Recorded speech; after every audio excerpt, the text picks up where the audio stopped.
Very good morning, wherever you're watching from. This is the Gahanga International Cricket Stadium, Ground B. This is the day 2 of the Women's Elite League T20 Cup 2026. And today's encounter will be Amasimbi Hawks taking on Ingabo Knights. And Ishimwe Henriette, the captain of Amasimbi Hawks, being the home captain, and will do the flip. Umpire, please take it away.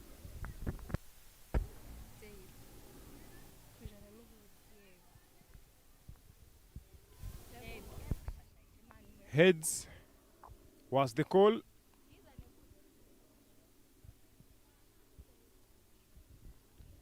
Tails, it is. Shimwe, you winning the toss. What are you going to do first and why? We are going to bat first And the reason why I chose to bat first, we want to put more runs on the board so it can be easier for us to defend it. More runs. What do you mean by more runs? Any sort of total that you think you can put up on board? According to the free set, I think 120 plus it can be enough for us. 120 plus, and all the very best. Rosin Idera, did the toss work in your favor, ma'am? Yeah, for sure, 14 favors as you wanted to bowl first. And what do you think going forward? The opposition's batting first, and what total that you think will be enough for you to come and chase? Below 120. And all the very best, Rosin. And you heard it from the middle. Amasimbi Hawks winning the toss and opting to have a bat first.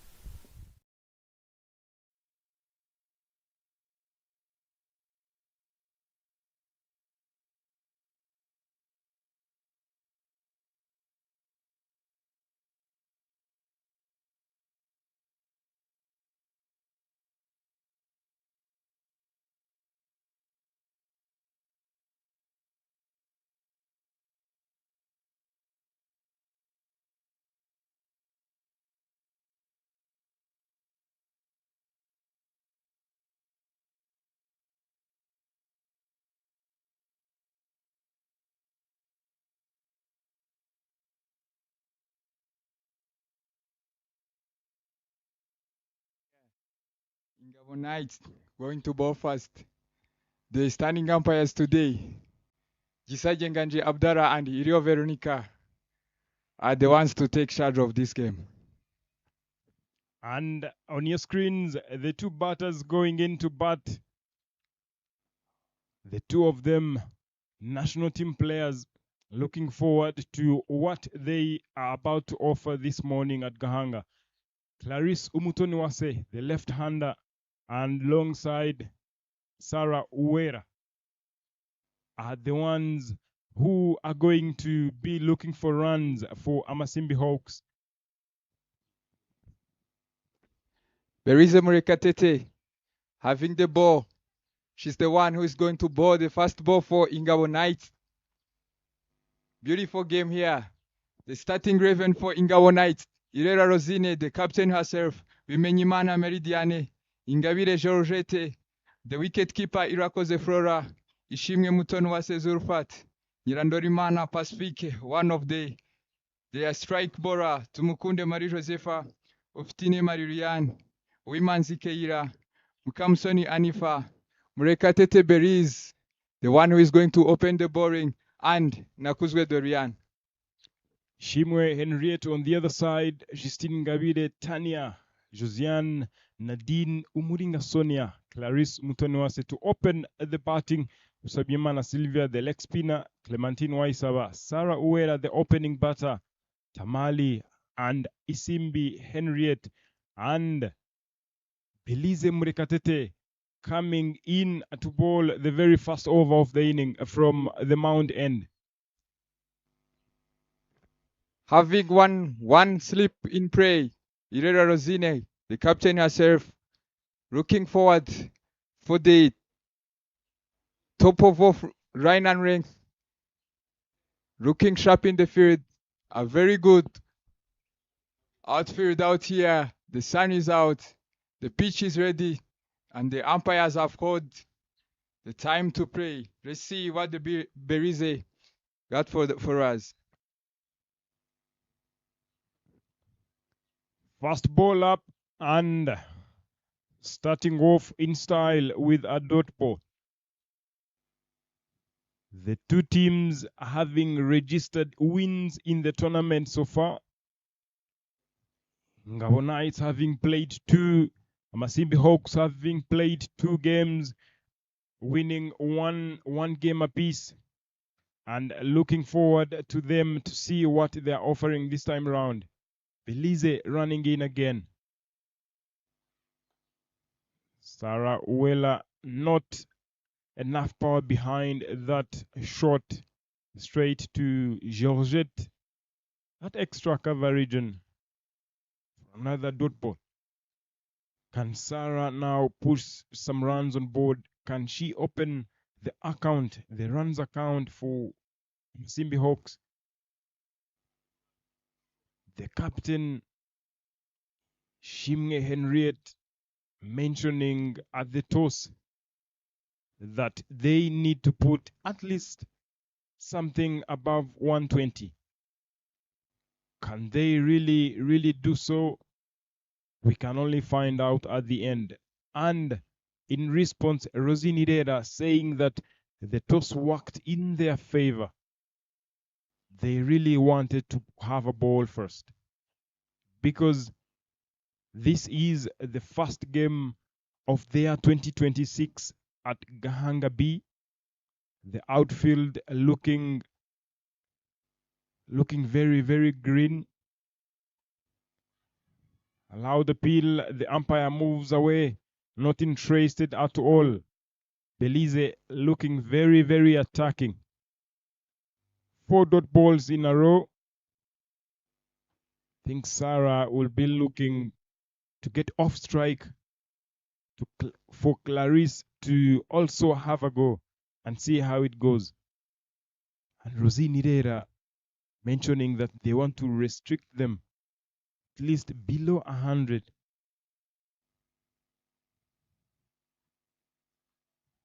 They should be wide. Good start. 4 balls in a row.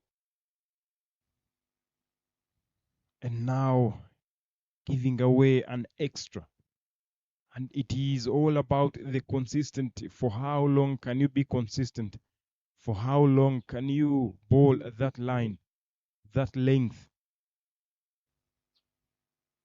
Very important for a premier bowler like Belize Mulekatete, who opens the bowling for the national team as well. Should be a single. And Sarah opens her account and runs on board. 2 runs so far, with 1 more delivery to go, and that brings Clarice Umutoniwase on strike. Having played 2 games, now being the leading top scorer of the tournament so far, with not so many runs, 81 runs in 2 innings, having scored a 37 of 37 in the afternoon game last week, 44 of 59. Very handy with the bat. And very good to see her shots coming out, her scoring runs for the team. The last delivery of the over, Clarice looking to go hard and long, swings the bat but misses everything. And that takes us to the end of the very first over of the inning. 2 runs on board after 1.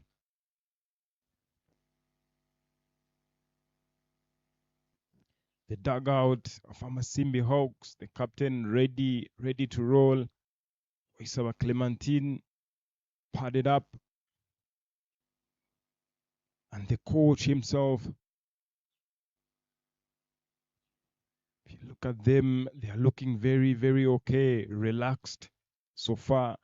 Still, the innings is still very young at this particular stage of the game.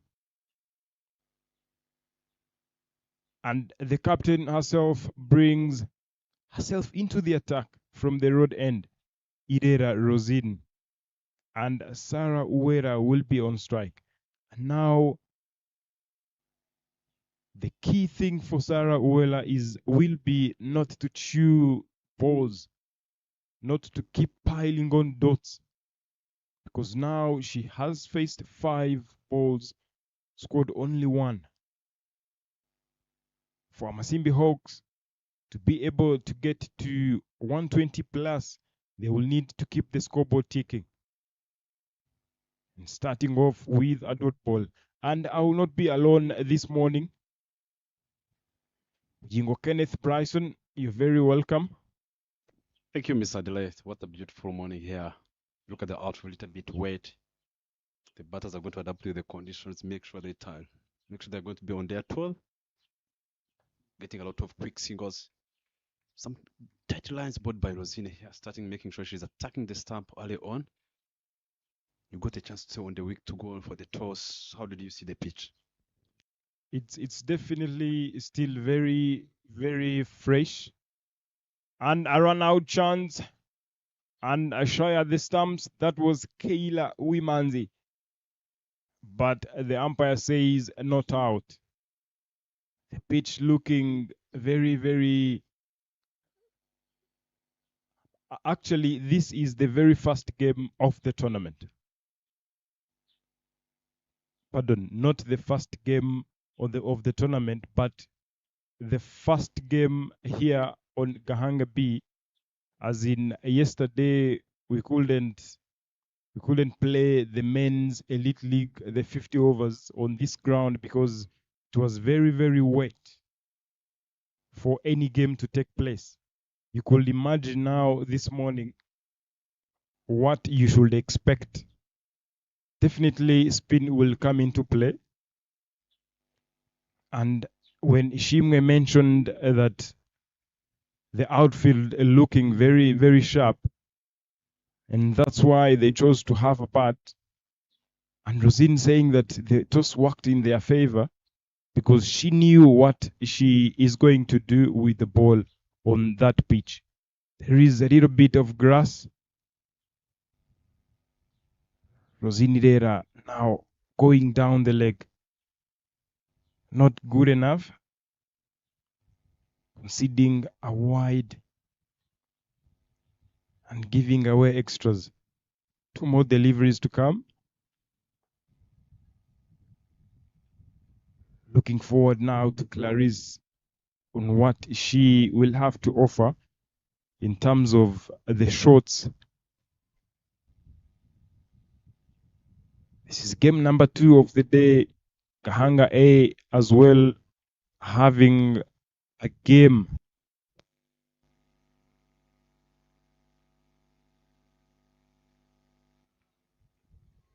Imena and Genzi also playing on the other ground. Genzi right on the money. But now a wicket, 24 for 2 after 3 overs.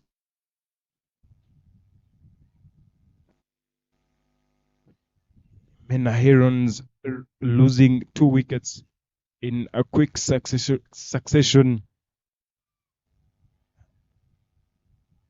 having lost Shakira Niomohoza, again having lost their main batter, Fanny Tagushi-Maninde. The table standings at the moment, so far, Ingenzi Heroes at the top with 4 points, winning all their 2 games. Again, Imena Herons at the bottom, winless.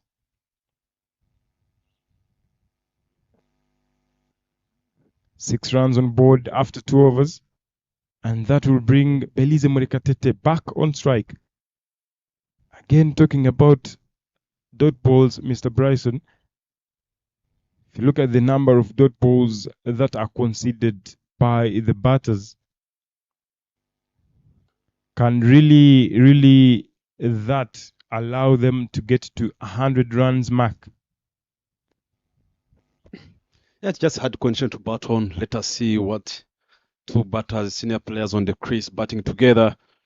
Sarah and Clarissa. Clarissa is a kind of a player who now scoring. If you look at last time how she scored runs, she started slow.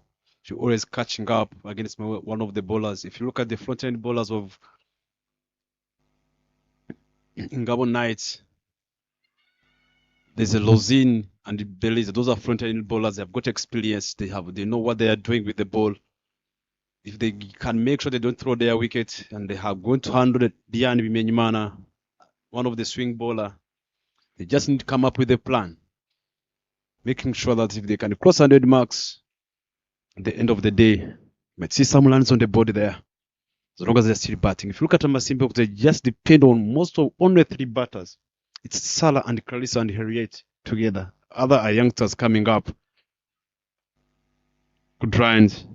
I always believe that ball was a little bit in the slot. If it's a pressure on Clarissa, she's a strong in that area. If you look at the feeders that are outside, I've got deep square leg and third man in the legion, only 2 feeders. Then what can I do to make sure that they use the benefits of the power play where they have got 2 feeders, only 2 feeders inside? It's all about, I think it's all about being more confident and being more positive. Exactly. Very, very well said there, Bryson.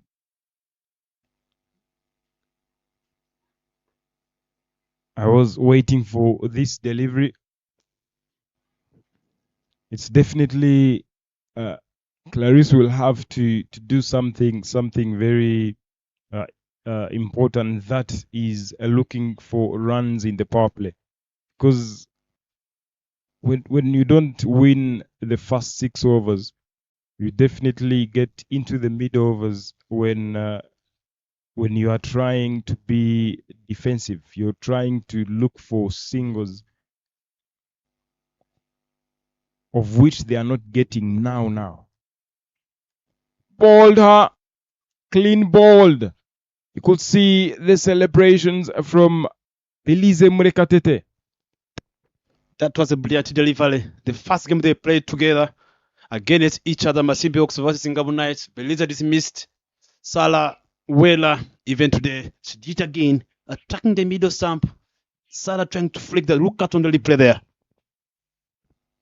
And look at that. Sarah opting to go across the line, and Belize will have the last laugh. Belize kept attacking from the word go, and Sarah now is gone back into the dugout. 2 runs after facing 9 deliveries. That's what happens when you've faced lots of dot balls, Mr. Bryson, because it's still too early. You can only try so much for you to get some runs on board. But now Belize looking very sharp, looking to not give up this early. Yeah, that's well said. If you look at I think it's becoming like a common thing, maybe in the setup of if you look at the players almost playing, especially on the little level, and even not only on the little level. Yeah, we saw yesterday players like Wilson, players not admitted of use of the footwork, and as an opener, you have got to make sure that people always talk about, you have got to make sure that you are good at using your footwork. The ball is swinging, you need to make sure your bat is straight, your footwork's moving, is working. As an opener, you need to just work on that area, on that skill. Up in the air, but over covers, trying to go for a double. There is no chance. They just managed to pick up just a single, and straight off the mark by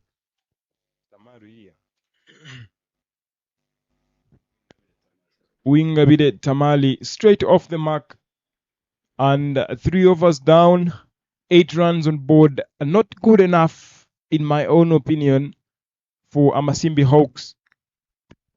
I think just one of the most interesting things, sometimes I get excited and being happy to see Tamale batting with Mutono Wasikalalisa, senior batter, but with a youngster, one of the under-19 players coming up in the setup.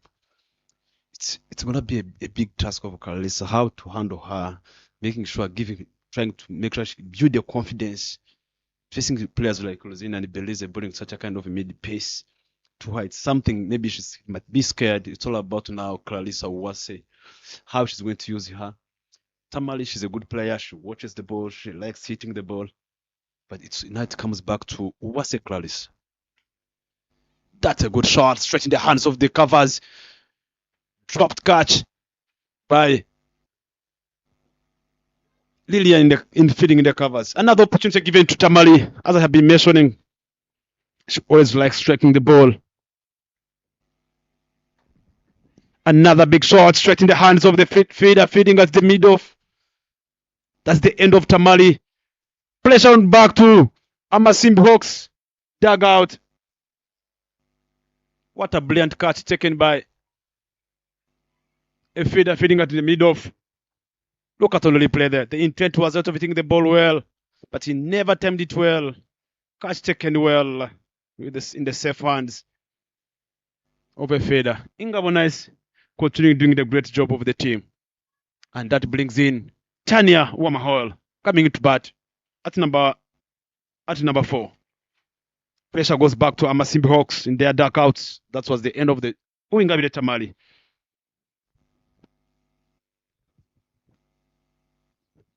Survives the very first ball, the very second ball now, trying again so hard, but end up being caught by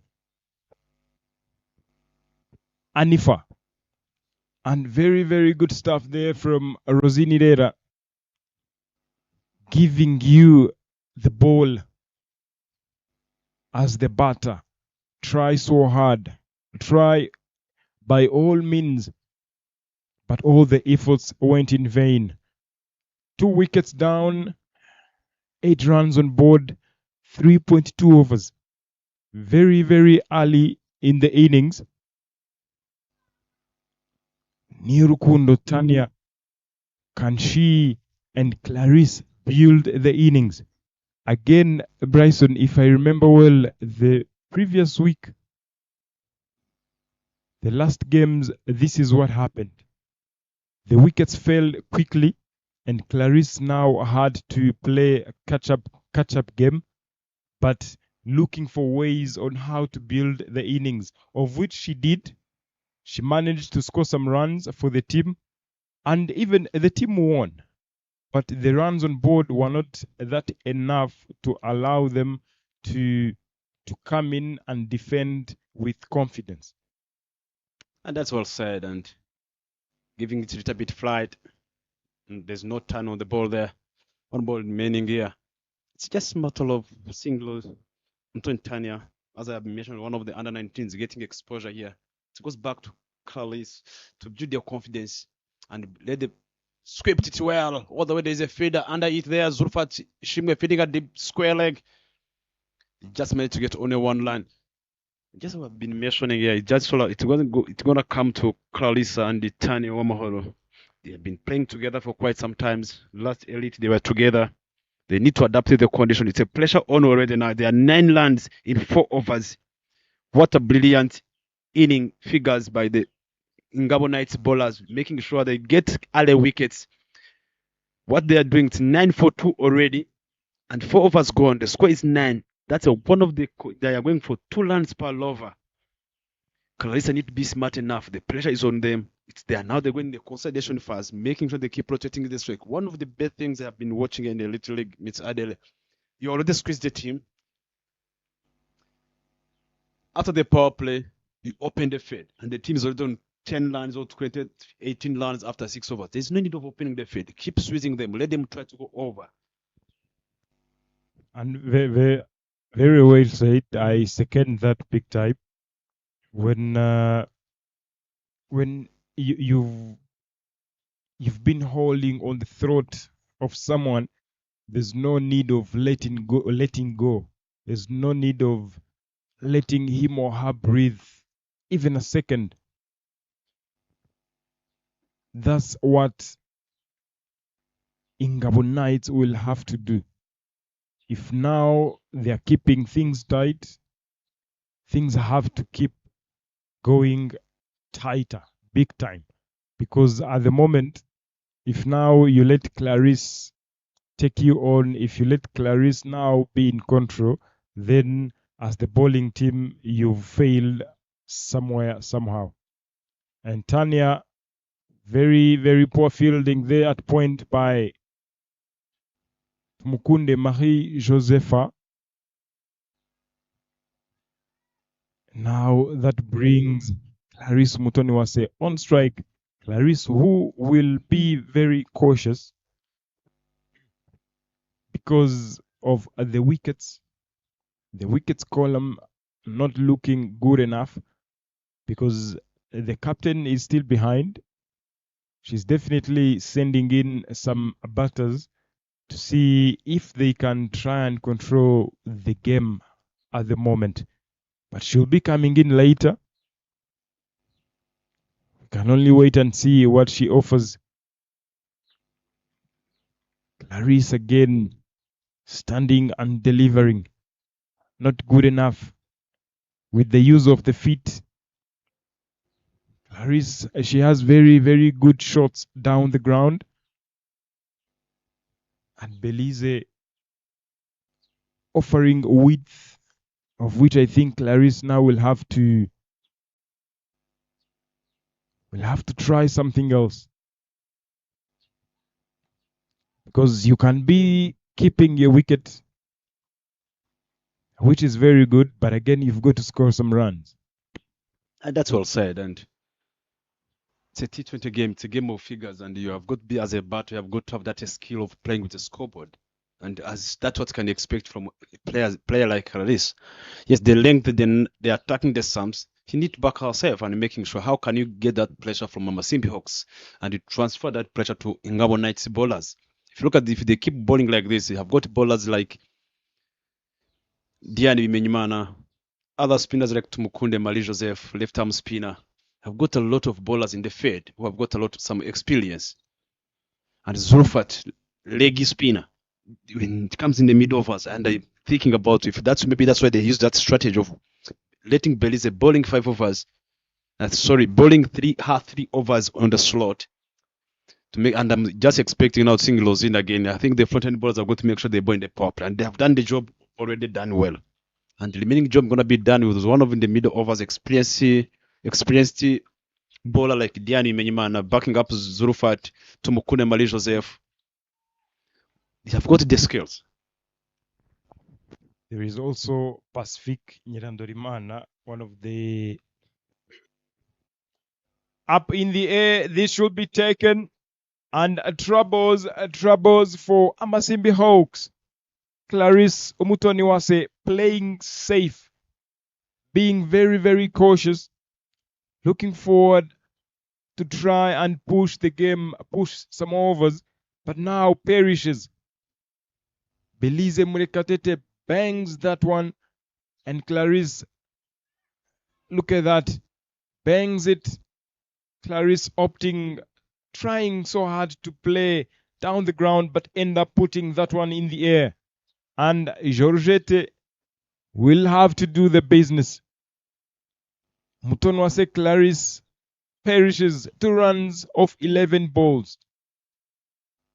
Belize, very, very good figures. Bowling her third, having conceded 5, taking 2 wickets, 2 big wickets. And this time around, the captain brings herself into the middle. 10 runs on board for 3 after for 4.5. So far in the tournament, in the Elite Women's League 2026, the highest score of the tournament so far was 105. And the skipper herself mentioned that they need at least 120, of which, if you look at the statistics in the tournament so far, it's not easy to get to 100 runs mark. With the projected score reading 40, can they really get there? Let's find out. Belize, very good economy, picking up 2 wickets. Conceded only 5 runs in her 3 overs. Rosindera, the captain, bowled 2 overs, conceded 5 runs, picked up 1 wicket with an economy of 2.5. Very, very handy with the ball. And now Rosine Idera says, I'll be off. Diane, come and take over. Diane Mahibi Menyimana coming into the attack from the road end. Again, another good bowler coming in. Not easy to play her deliveries. Now Ishimwe Henriette. It will be now up to her, the captain. to see and think about how they go about the innings. Shimwe being now the main batter and the captain. She's been into such situations before. Allowed appeal. Diane starting off, bowling straight into the pads of Tanya. Will Tanya survive? Will Ishimwe survive? Can they really keep the innings going? Diane starting off with a dot ball.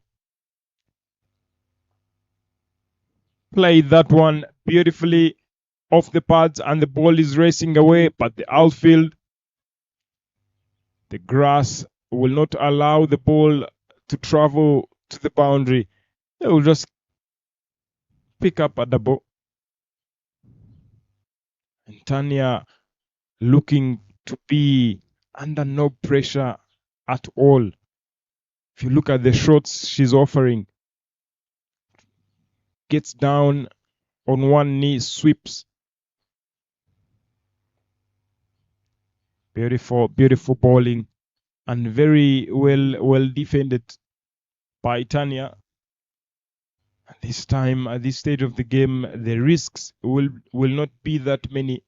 But again, like they say, that higher risks, higher rewards. They'll have to go for those risks for the team to have runs on board. Beautiful looking delivery. Could see all of them saying that how can that miss the stumps?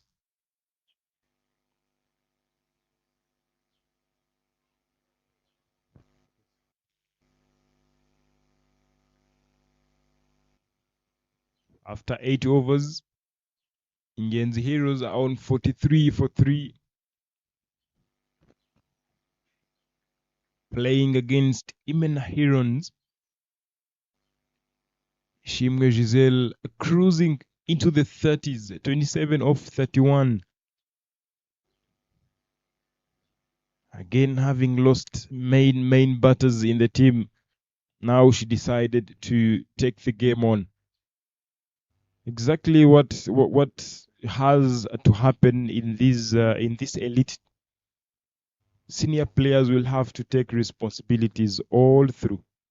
Here, we can only wait and see what Shimwe does. Bowled her, cleans her out. And Diane and the team will be happy for that, because now the wickets column, look at that,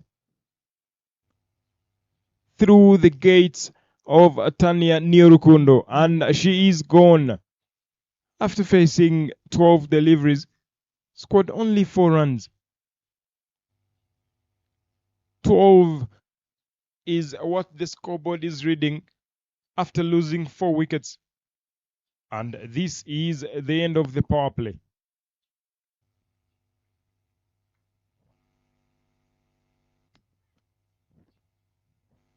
Amasimbi Hawks into deep trouble,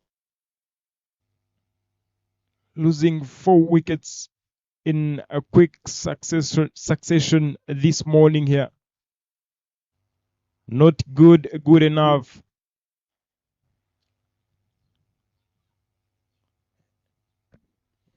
Yeah, pressure is on the just Amasimbi Hawks on their side in terms of batting. They've got to work on some of the, I think it's a kind of more of awareness of the game. If you look at the wicket of Clayside, first down, being more defensive. That's what happens when you're being more defensive. You're not expressing yourself. You end up taking some, even the shot the way he get out, he was not going, there was no intent of hitting the ball. And batting is all about scoring runs.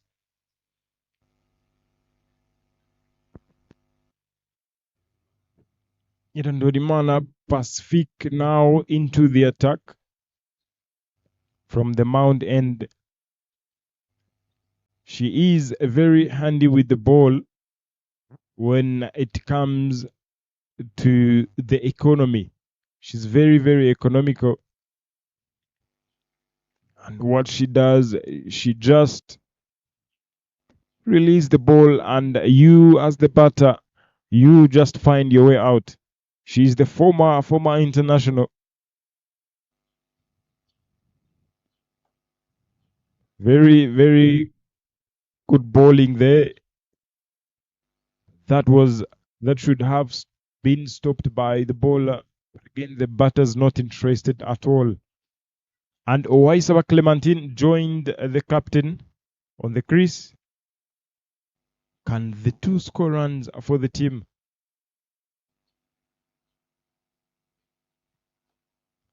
Again, same ball, same results. If you look at those deliveries, back over length, there is no pace behind that delivery. But now, what comes in your mind when you see Pacific now and the batters failing to score runs off Pacific's bowling?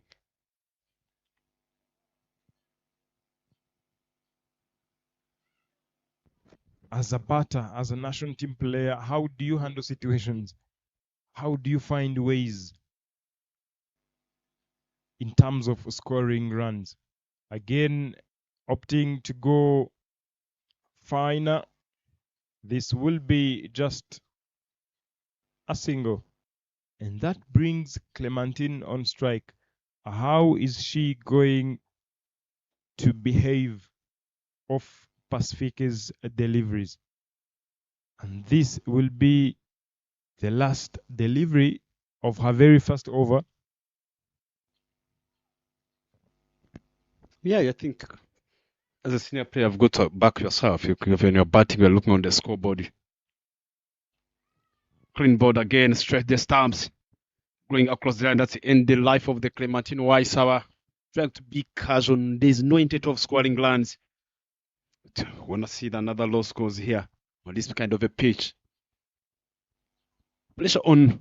Look at on the replay there. Stretch. Being too casual. Use of the feet on such a kind of a pitch. The pitch is a little bit slow. The bowlers are bowling. They are slow bowlers. It's easier to back your skill, and that comes back to Harriet. Instead of getting risk shots, you have got to make sure that she's already on 6 balls she faced. She got only 1 run.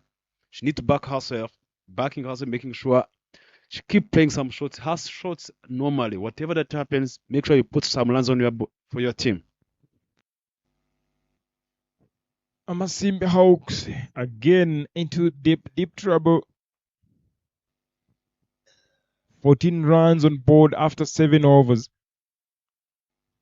I'm telling you, these two batters will have to do something extraordinary in terms of runs on board.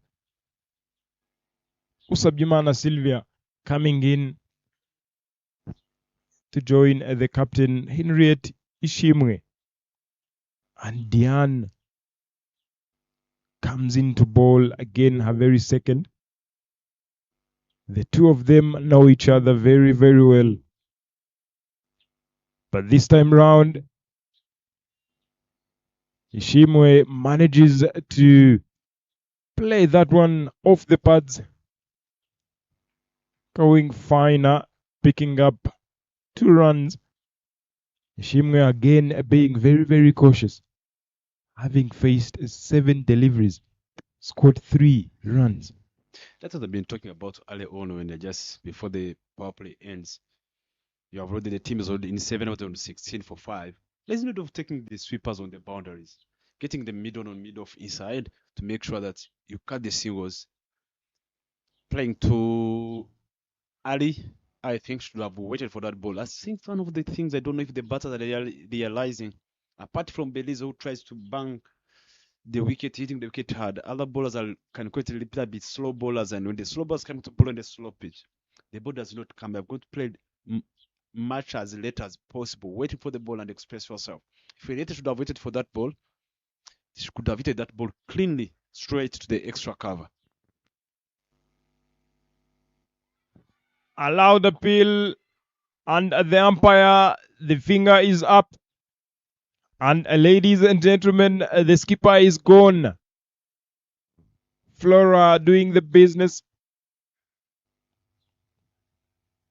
Ishimwe Henriette, she's not getting it. But at the end of the day, you have to get back into the dugout. Look at that. Stepping off the line of the ball. Look at the dance. Asking the umpire, how is that? Shimwe Henriette goes 3 of 9 deliveries. Not a player who will be very, very defensive. She will not have to spend so much time on the crease trying to play around. If you even look at what she offered, the shot she offered, she wanted to go big. But the bowlers, very disciplined, starting off with the premier bowler, Belize Murekatete. And now this time round, Diane joins the party. And Josiane Nyirankundineza joining Sylvia Usabyimana. What should we expect from the two? 16 runs on board for 6. Not good enough for Amasimbi Hawks. Not sure about what message is coming from the dugout, the coaches, the players themselves. What's the thinking? What's the message was Josiane given as she was walking in? We can only see how it goes. We can only wait and see what she offers. But Bryson, Diane will not hesitate. She will attack. This time around, offered width to allow Josiane to gain the confidence. And straight to what you just spoke about in terms of a field setting. You don't need to spread the field only because the power play is done. You only need to keep things tighter, of which they did. And the batters thought that they can now try something because the power play is done. But now the more you try things, the more things get worse. But again, things can get right. But you don't have to fail to try. Yeah, that's well said. And if you look at 16 for 6, 7.5 ball, one more ball remaining to in the 8th over. Big slow ball there. Diane trying to appeal to the umpire, but it was a good delivery with a slow ball. 8 overs done. The score is 16 for 6. Pressure on the Amasimbi Hawks. Now it's a time for the bowlers on the crease batting. Tail enders coming out on the wicket. Look at the upcoming.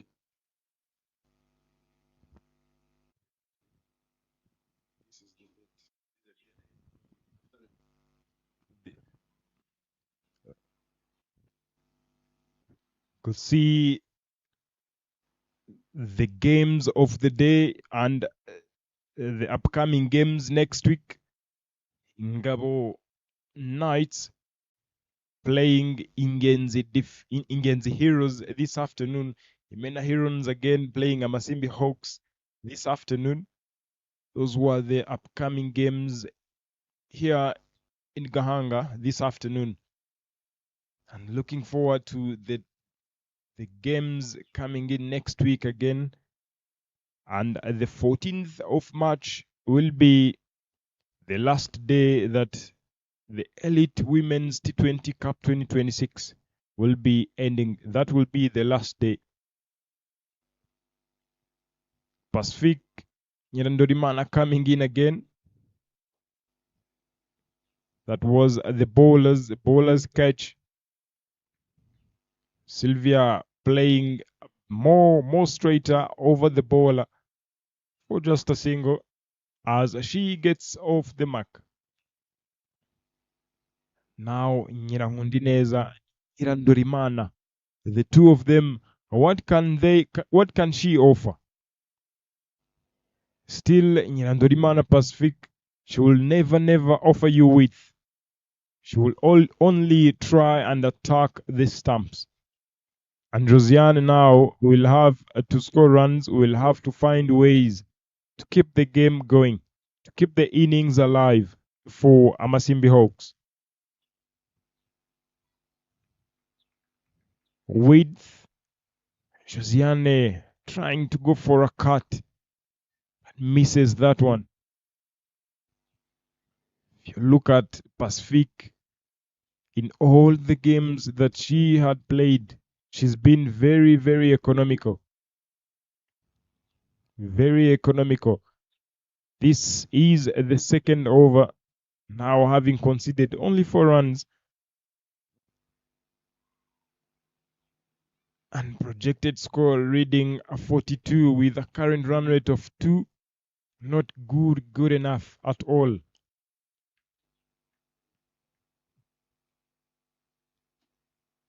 You could see Josiane yet to get off the mark. But you could see she's trying to push some overs. She's trying to keep the innings alive. But whatever you can try, you need runs on board. Big time.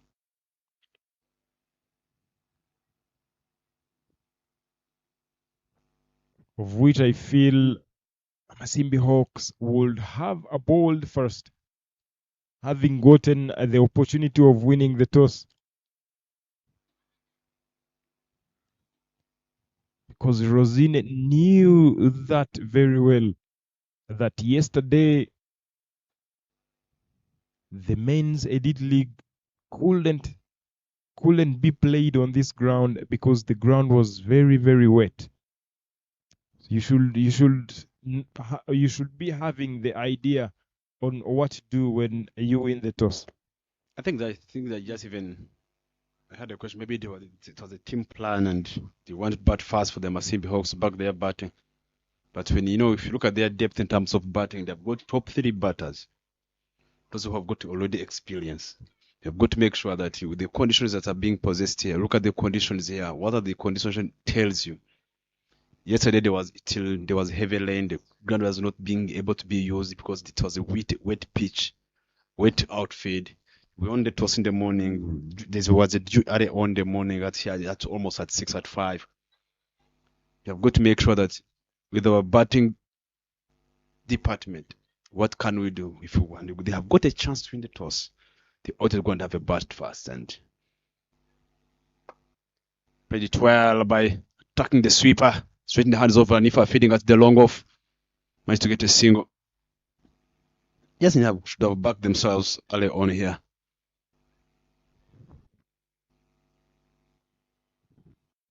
Could see now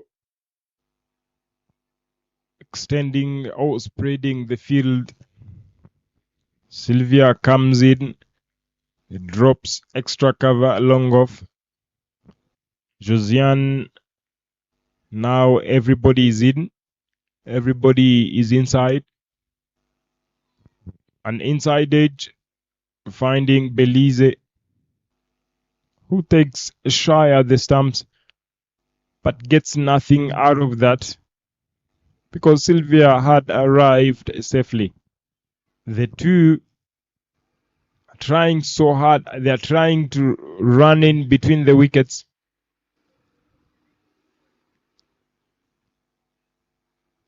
They're trying to sneak in some singles at this particular stage of the game. Kayla Wimanzi offering width. Flora doing brilliantly behind the stumps.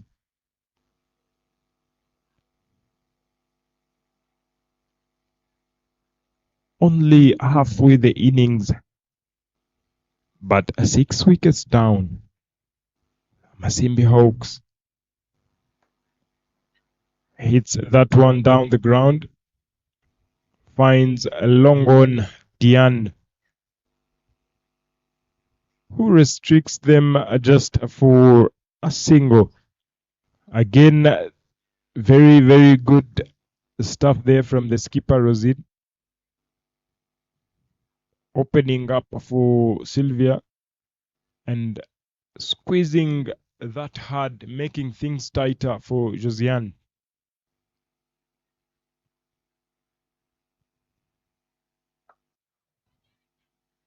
A run out chance.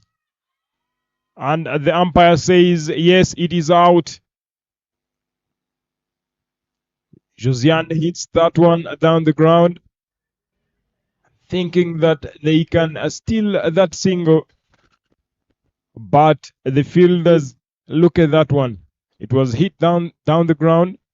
But Rosin, the captain, does the business. Look at that. Completely out. Very good job behind the stumps by Flora Irakoze. And 7 wickets down. 21 runs on board. Yeah, pressure continues to Amasimbi Hawks, losing another wicket. Josiane Nyanguneza, she has got to depart outside, back to the dugout. Jobless. It was a good throw, cancel in front of the captain herself, Ingabo Knights. Idara Lozine, she got a good arm, she got a good reflex, inside in the link. She got a good throw. If you look at the throw, she was throwing even in the triangle, good accuracy in terms of throws. Awareness of game, she's on top. To see what Nadine Zaiturichi coming into bat at number 8. 21 runs on the board for 79.5 before we reach halfway stage. Kayla Wimanzi.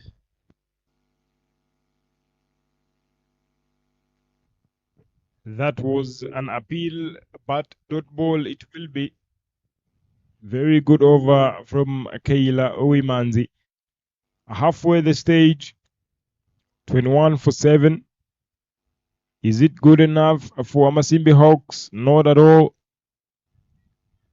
Those are the batting cards. It's just only one figure, nothing to talk about. It's just a matter of facing a lot of dot balls. Each batter, if you look at the amount of dot balls they face, they are being outclassed by the Ngabo Knights.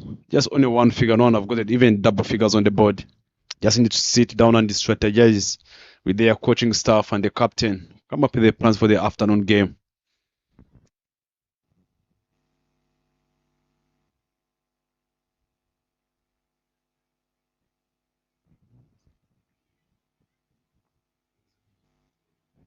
Ishimwe Zulfat, the leg spinner, coming in to bowl over number 11 from the Mount End. Sabimana Sylvia on strike. Straight into the bowler's hands for a dot ball.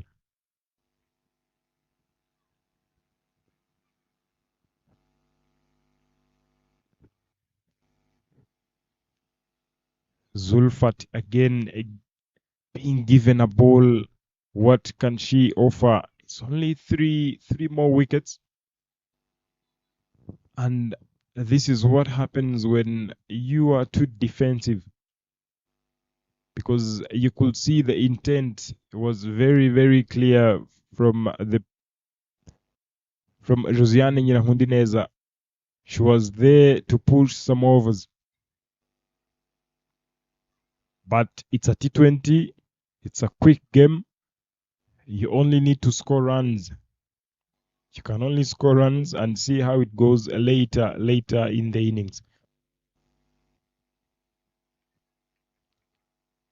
Sylvia goes aerial and goes up in the air, but the ball lands very, very safely. This should be a run-out chance if, oh good Lord, the throw wasn't good enough. If that was into the bowler's hands, that was going to be another story. That's a run-out missed. The batters picking up a double. And you could see the intent of Sylvia.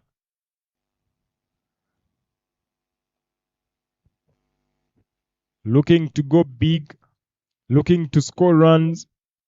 Yes, the intent is good. But again, I'm not sure what happens, Mr. Bryson, when you're trying to hit the ball hard, but you're trying to hit it hard where the fielders are. Swing and miss again here. There's a big shout there. But the umpire is not interested on that. Appealing off Ilako's floor. Yes, just sometimes when you start thinking about overhitting the ball, you end up losing control. You play straight in the, instead of playing the gap, or you end up playing straight to the feeder. That's what happens sometimes. Sometimes you have, when you go, even if basics remains the same, if you want to play big shots, it's all about the timing, head positions, and knowing where the feeders are. Played straight in the covers. They might get a quick single here.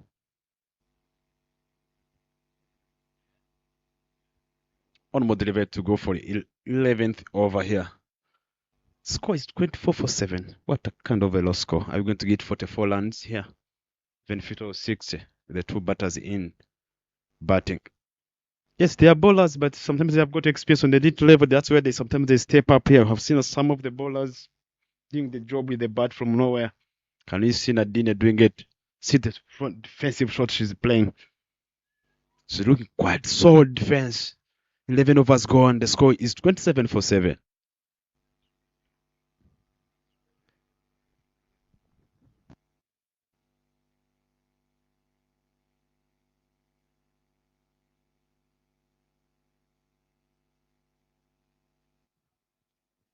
You can see the graph.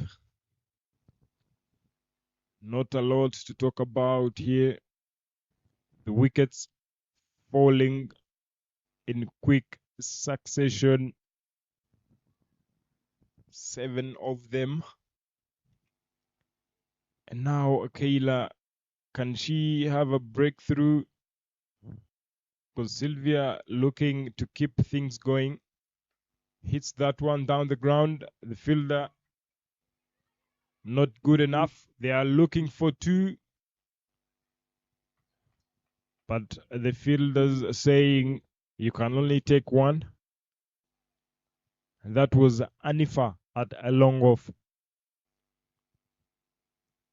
Sylvia looking so good. It is the strike rotation that she's willing to contribute to the team.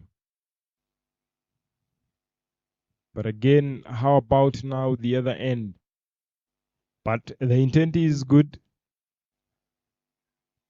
But now the problem now will be for how long? For how long? This is a bit straighter. And now Nadine trying so hard to survive. If you look at how Amasimbi Hawks have been losing their wickets, but when they lose the wickets, the mental toughness, they have lost that mental toughness in the middle here. The wickets are missing. Good delivery by Carrier, attacking the stumps. Wickets are falling. We saw when Salah goes out, Carolisa, she was stopped already automatically with her. She never played any positive shots. She was just being more defensive. Even when the captain herself came in, she came into the defensive mindset. And I think that's the result of this. And that's the kind of a skill they need to develop. Wickets are falling. Yes, it's a pressure already on. How do I apply myself under that pressure?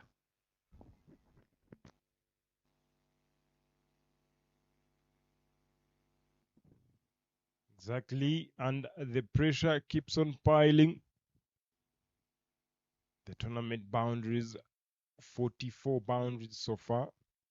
And this is game number 6 of the tournament with 2 sixes. And one 6 will be Clarice's, I reckon. Exactly. Utakushimaninde Fani, another 6.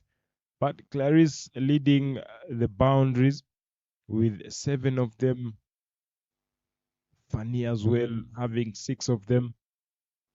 Alice, Sonia, and Diane Marie Bimenyimana Zulfat comes back into the attack.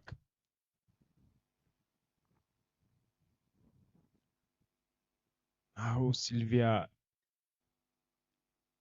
how long will she keep going? She can hit the ball hard, but with the outfield that is there, too much grass, the ball is not traveling that quick into the boundary. So you can only try and keep running so hard in the middle. Another single will be taken. And Amasimbi Hawks will be happy for that, because now if you try a lot here, you might end up not even scoring a 50 here. Offering width. And I'm not sure, as a leg spinner, bowling way outside of stump, the 5th stump. If you are to keep attacking the stumps. Keep trying so hard and let the batters make mistakes. That's when now you will be very, very effective. Because at the moment, Nadine will not try a lot. Even Sylvia, she's trying to hit the ball, but she will not now give away her wicket that easily. The earlier good turn this time. 13 overs are done. The score is 26 for 7. 7 more overs to go.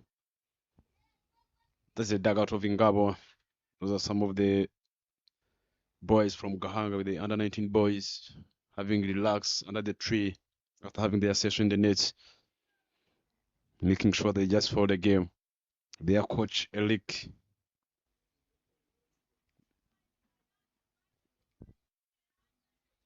for 2 runs in an over. One of the lowest scores I have ever seen here in the elite level here this time. They can do, I know they can do better than this. Sometimes conditions need coming in early, but players have to adopt the condition. Kelia Wimanzi doing some good job. 2 overs, about 2 overs. He went for 4 runs without taking a wicket. Some good figures. Trying to go big. Straight the feeder, feeding at. There was a farm, but run out chance.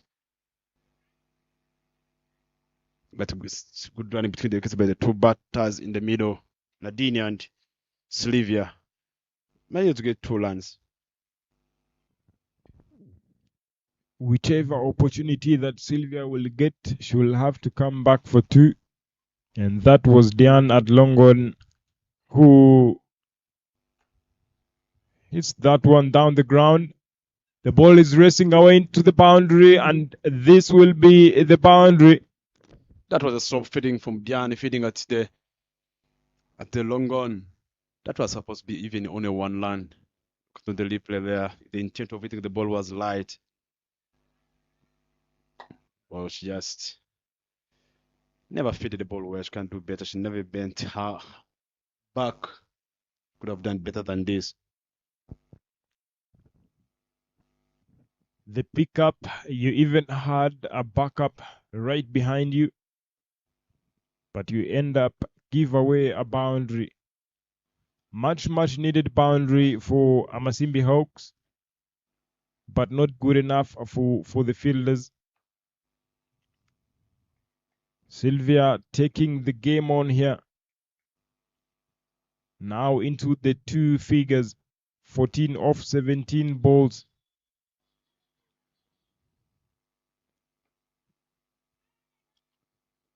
This was going to be a chance. It was actually an opportunity for a catch. Don't know what I made me think. Should think about what happened. That's a chance of a catch at the elite level. Those should be some of the catch need to be taken. If you're squeezing a team, if they keep settling the team, you never know. They might even they still have more 6 overs to go, 6.3 balls. They can even score a inte. Straight in the hands of the covers again. There's another chance of a catch dropped by the captain herself. Senior players doing what things in the field. I believe they can do better than this. 14 overs gone. The score is 33-7. Exactly. The senior players now not being responsible in the field. Rosini Herrera dropping that one, easiest of the catches, I might say. Partnerships.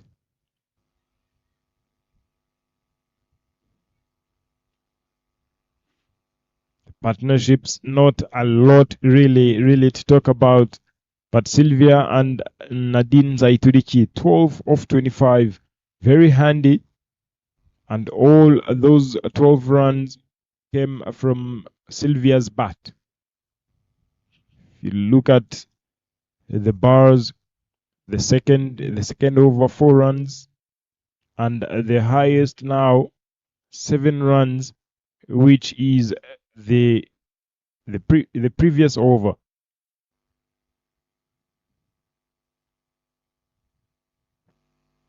Missing out 2 chances in a row.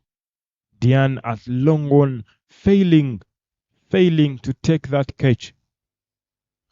And Rosini Herrera as well dropping Nzaitudichi Nadine, who is yet to get off the mark. Not after facing 11 deliveries.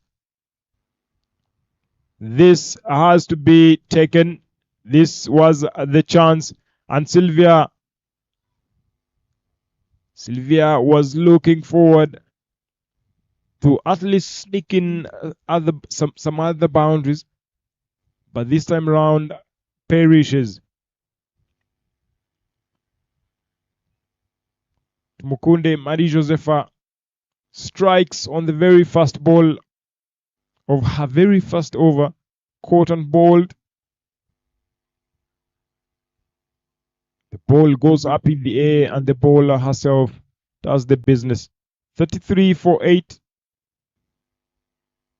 And Usabjimana Sylvia is gone. She had pushed 15 runs off 20 balls. And Sonia Omuringa comes in.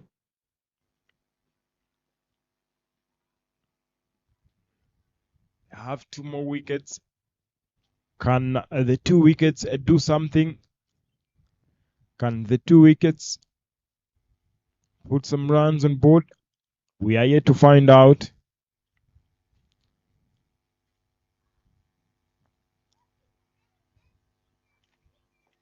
And Omuringa Sonia, from the word go, tries to hit that one down the ground, all the way from the offside. Playing it at mid-wicket, finding Keila, who does the fielding.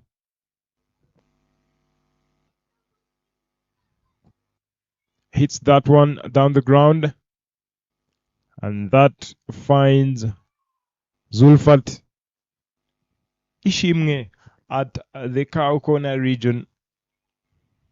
They just pick up a single. And Nadine, having faced 11 deliveries, finding her inside, she should have at least scored some runs to at least say that she's a set batter in. But now, finally, she's off the mark. Pick up just a single. And Mukunde Marie Josepha not being tighter. This is the time now to keep things even tighter.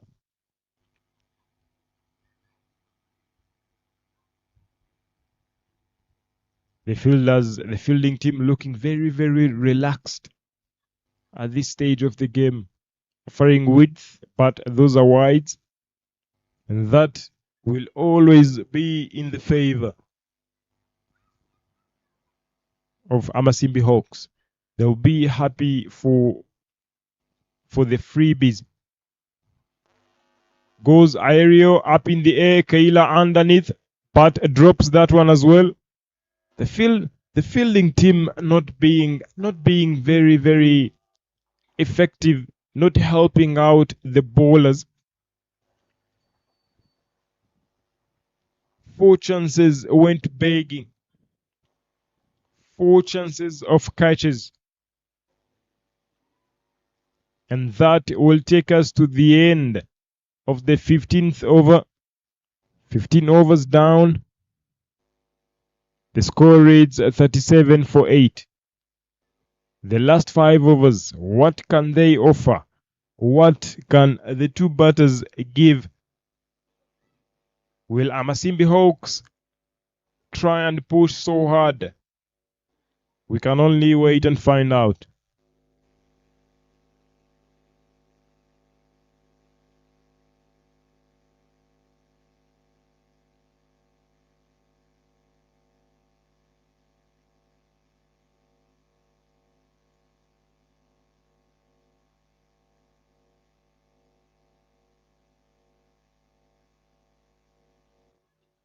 The captain brings herself into the attack. Can she finish things off in this very, very over?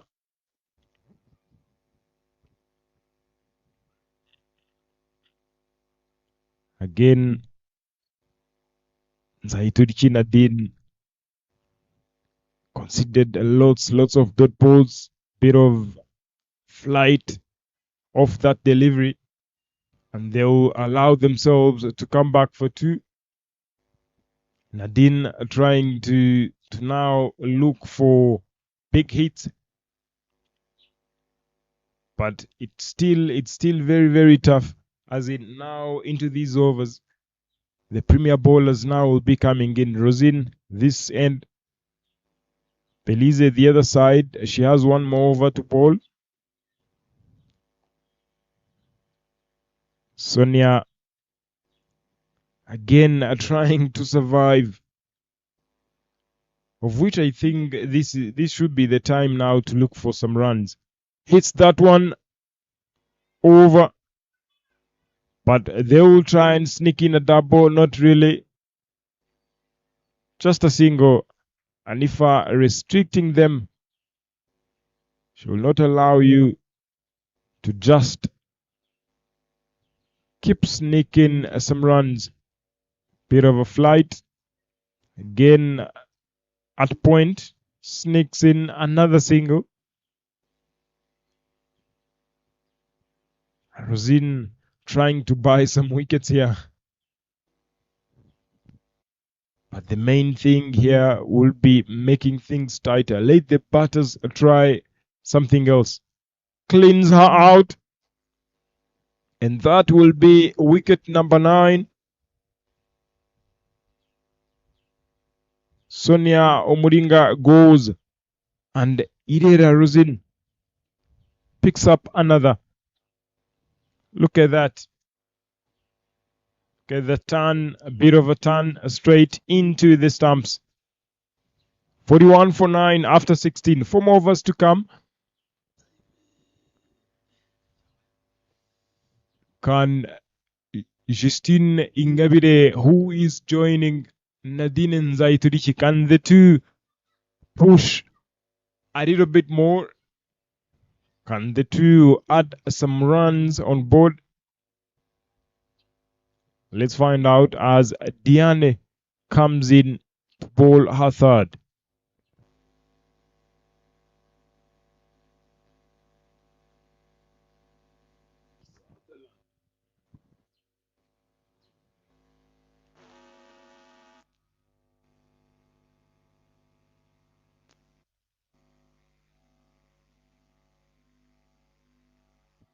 Having deployed a long one and a cow,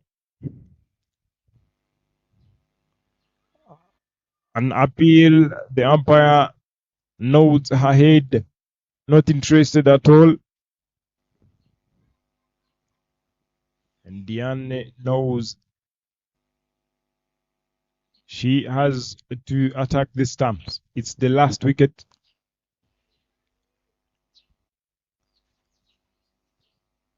And I think Amasimbi Hawks, the very first game, they scored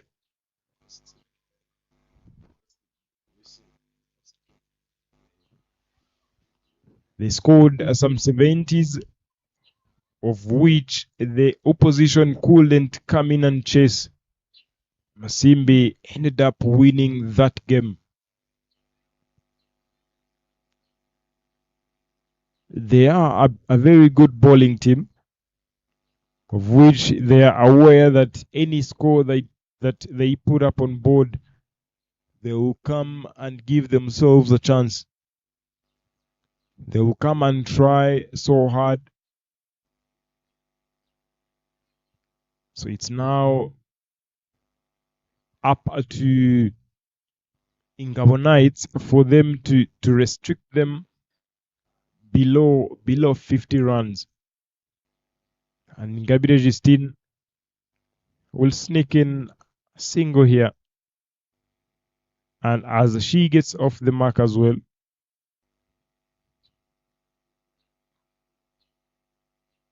Zaitudi Chinadine, 17 deliveries, 3 runs.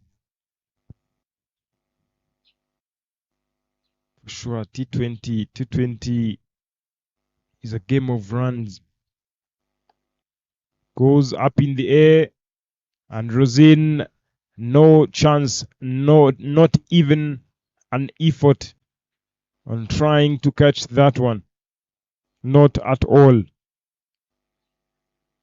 Senior players keeps on failing on doing the simple things right. The catching looks worse this morning. A healthy age, but this will not race away to the boundary because the outfield doesn't allow that to happen. They pick up a double. 17 overs down, 46 for 9.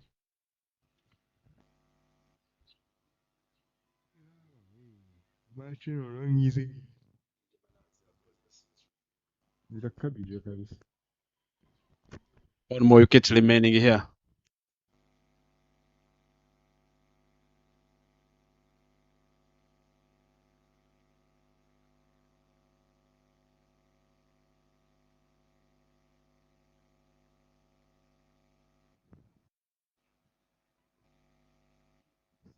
Number of dot balls, 71 of them, 24 ones and 8 twos, with 1 boundary and 6 extras. The bowlers being very disciplined, but with the number of dot balls being that many, that shows you how defensive Amasimbi Hawks were from the word go, with Sarah, Clarice, alongside Nzaitudi Chinadine, who has so far 18 balls faced. Belize Murekatete comes in, starts off with a wide delivery, comes in to bowl her 4th. Good spell so far, having conceded 6, picked up 2 wickets. Can she take another? This should be the chance in the next 6 balls. There she goes, offering width.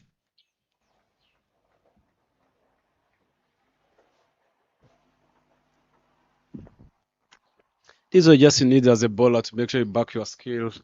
You attack the stumps, only 1 wicket, go for your cause. Balls are a little bit slow, but nothing any width. They move the pace on the ball, or you attack your yorker. Someone is on 19 balls, managed to score 4 runs. That's where this elite league, where you need to express your skills there.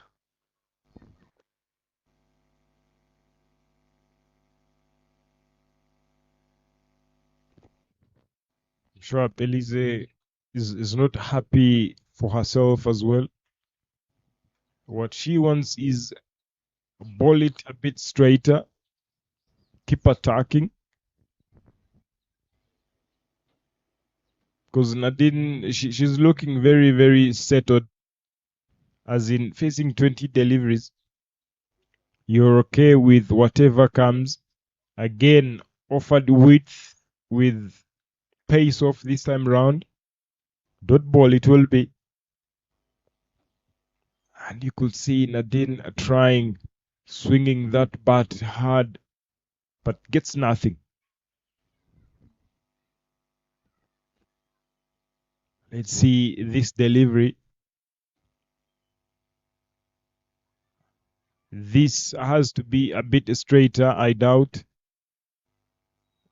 Beautiful, beautiful looking delivery. Bangs that one, hits the wicket hard. And Nadine couldn't know whatsoever what happened really. Even the keeper got beaten by that delivery. That was a pace on. 2 more deliveries to end a beautiful, beautiful spell of 4 overs with beautiful economy. Straighter, but misses the stumps. How? How in the world that can miss the stumps? With 1 more delivery to come.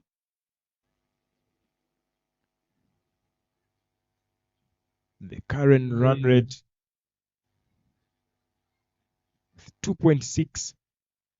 The run rate from the start, it didn't go above 2.7, of which wasn't good enough at all by the batting team, Amasimbi Hawks. White ball. Not a good way to finish the over. Giving away freebies.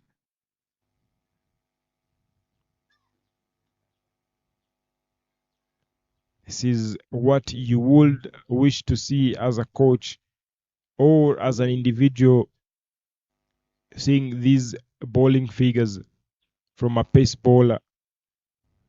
It's very, very rare. In most cases, you might not get hit by the batters, but you give away freebies. But this time around, Belize was very, very disciplined. Very good spell. Conceded 7 runs, picked up 2 wickets.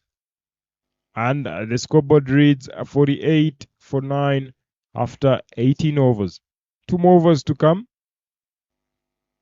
What will the 2 offer? Diane comes back again.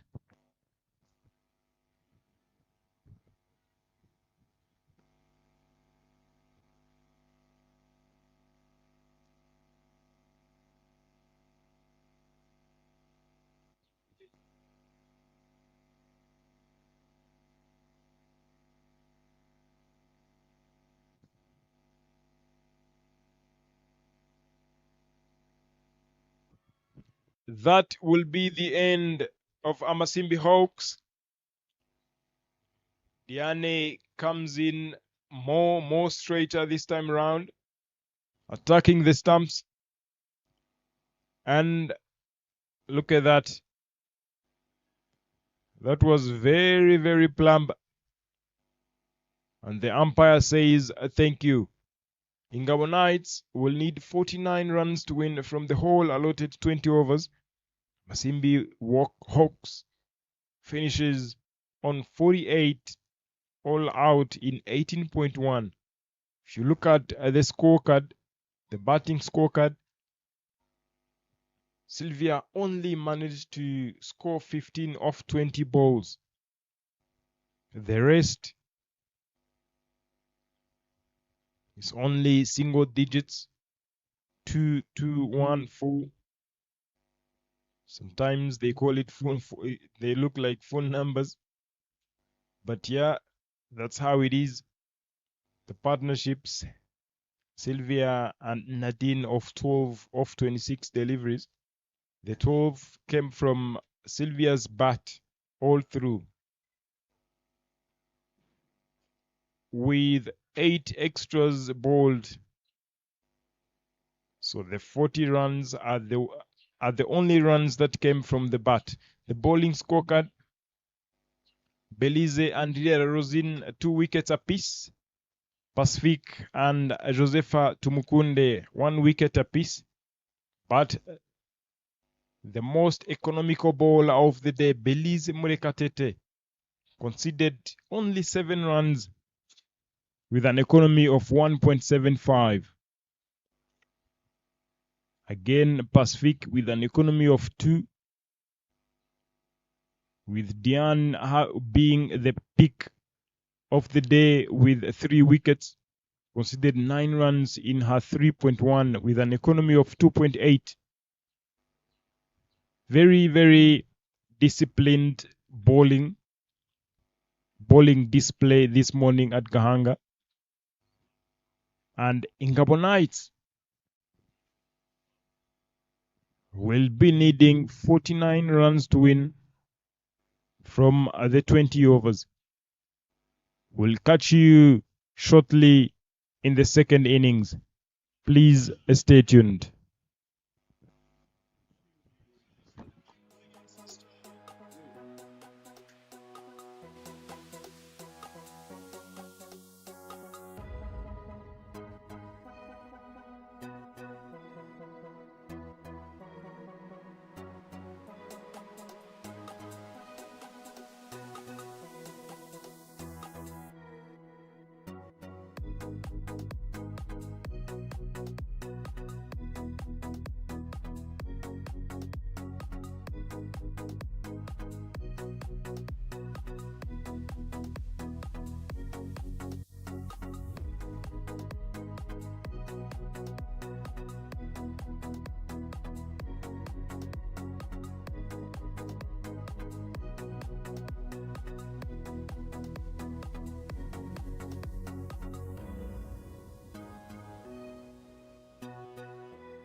You're very, very welcome back in the second innings of this encounter.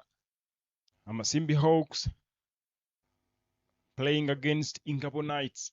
Amasimbi Hawks managing to post 48 runs, and they were all out in 18.1 overs.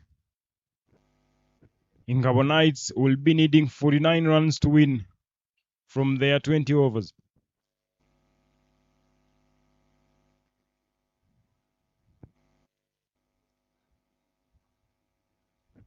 Ingabo Knights,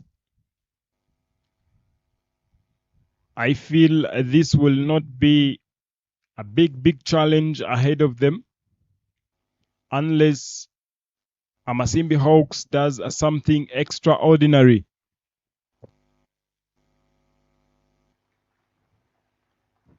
And we can only find out on your screens. That's Lilian Ufitinema to open the batting for Ingabo Knights, alongside Georgette Ingabire on your screens.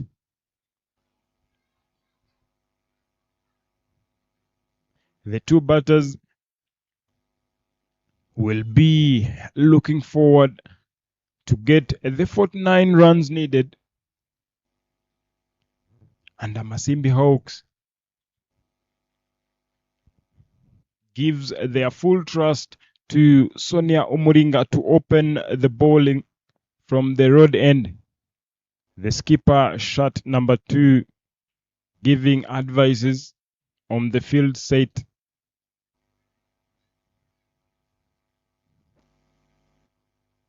They have very good bowlers in the team. The skipper herself, Sonia Justine Ingabire, as well. Josiane Nyirahundineza with those slow balls. Clementine Waisaba as well. Very handy. And the leg spinner, Sylvia Usabyimana.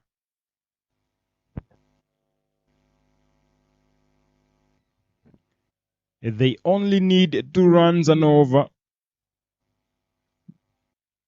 And 2 runs and over, I don't think it's a big ask for Ingabo Knights.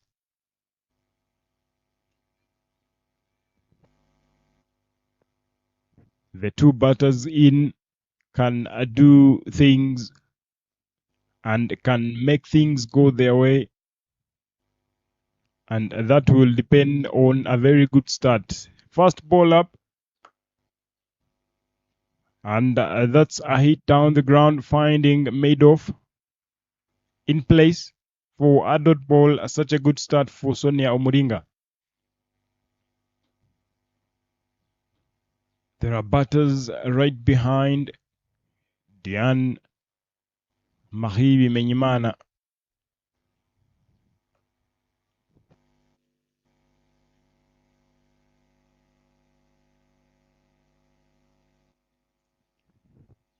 The two batters, the more you're very cautious, the more things doesn't go your way more often, because low scores can cause you troubles. I'm telling you, low scores, they are often the hardest and the difficult ones to chase.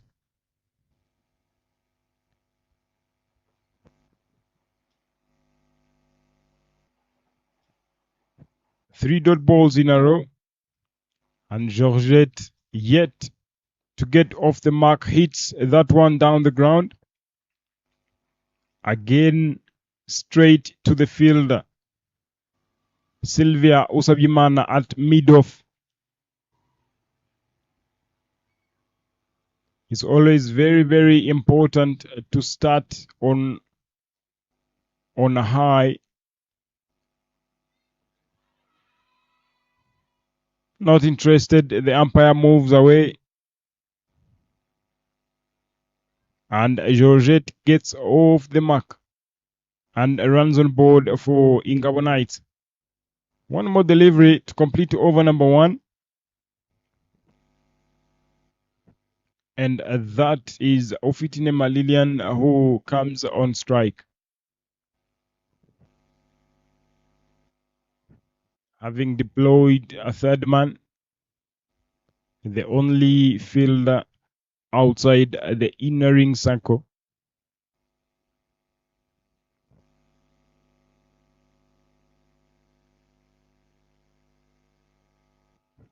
You offer width for Lilian. She takes you on, trying to offer width immediately, but those will be freebies. That will be a wide delivery. And that works in the favor of Ingabo Knights.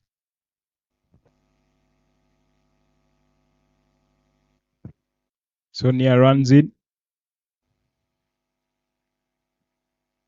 The umpire calls over.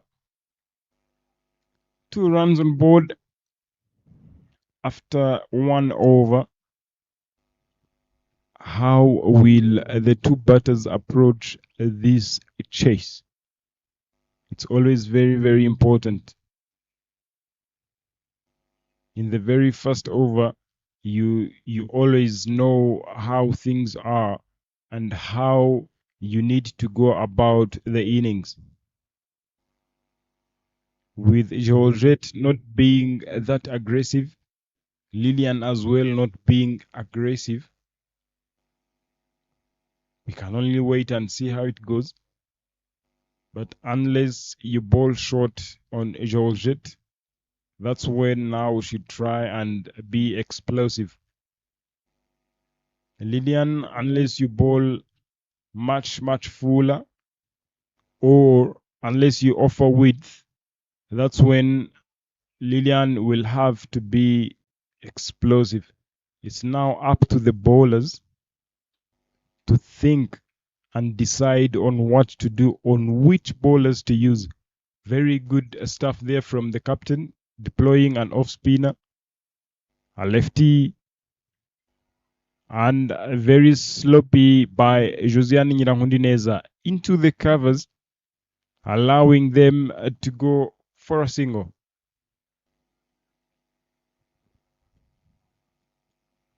And Lilian will be on strike.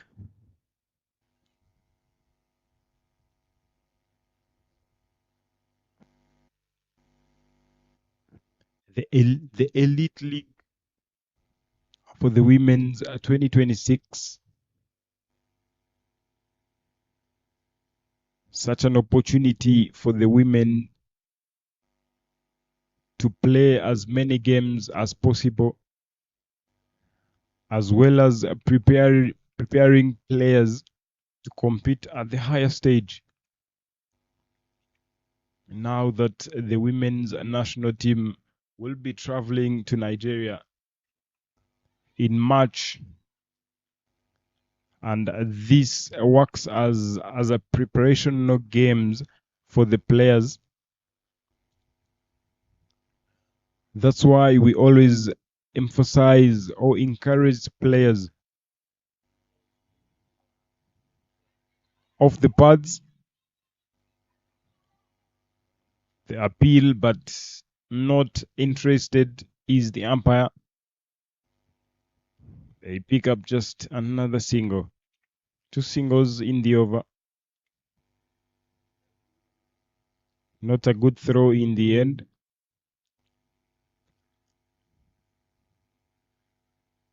So as the players now keeps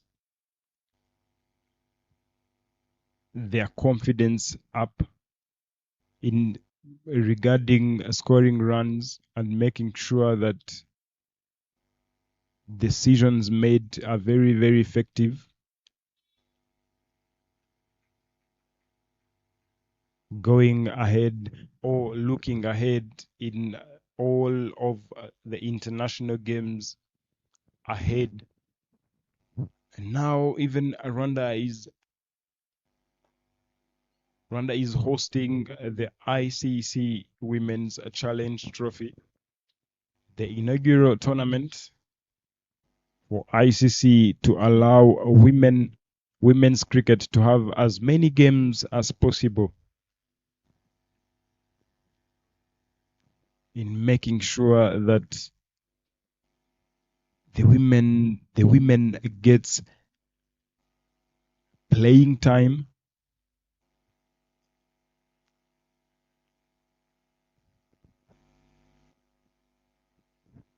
Again, the women's national team as well. They have the Kwibuka Women's Tournament coming in June. Exactly a lot to be played for. And again, the elite again it happens and works as a selection pathway for the national team. With the look of how players now are playing, the batters, the bowlers, and all round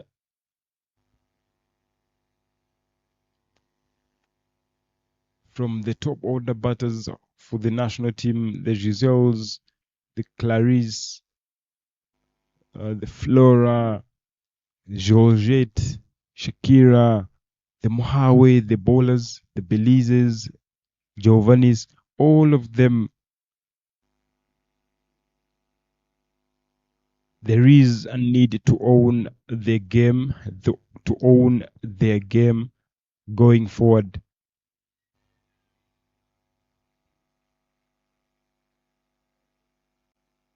Umuringa Sonia offering much fuller deliveries at this stage of the game. It's too full, it's there for the taking, but the batters now playing very safe.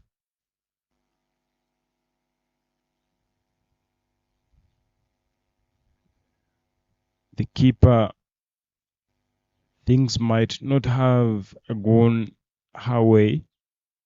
She might have got hit by a ball. You can see the physio running in. Look at that wide delivery. Oh, good Lord. I hope she is okay. Physio will be running in to check her on. With now Mutoni Wase Clarice leading with 81 runs in 2 innings. Very good so far, not a good strike rate, 84, because all her 2 innings she was building the inning, having lost so many wickets. She had to make sure that she keeps the game going. Ikuzwe Ali 68, Fani the upcoming batter, the under 19, with 58 with 150, the only half century in the tournament. One to watch out for in the future for Rwanda and for herself as well.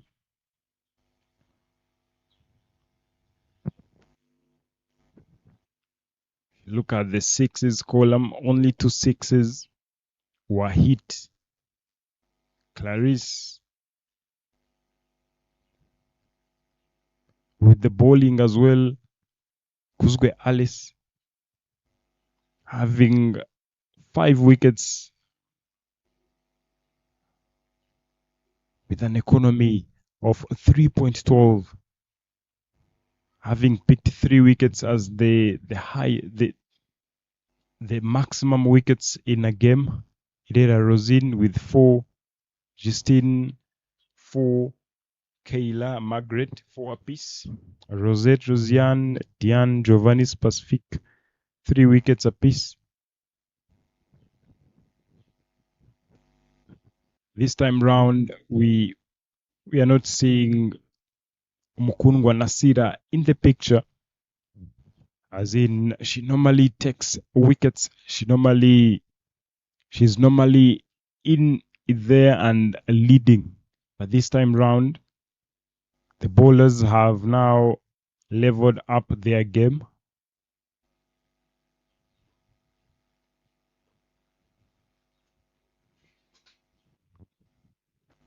How the game goes on.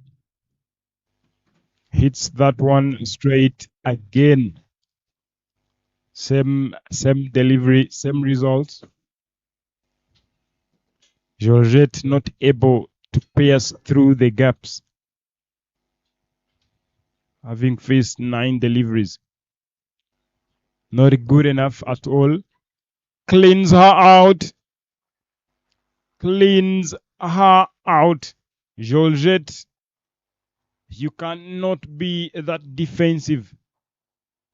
As I said, chasing low totals is always very, very hard when the intent is not there. From the word go, you've got to score runs. 49 is not a big ask, but it depends now on how you go about the game.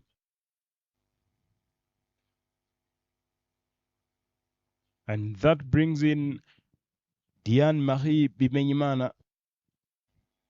7 runs on board for 1 after 2.4. Not a good start. If you look at the run rate required, to be honest, only 2.4. It is never a big ask. But how you go about it, the approach, is what matters the most.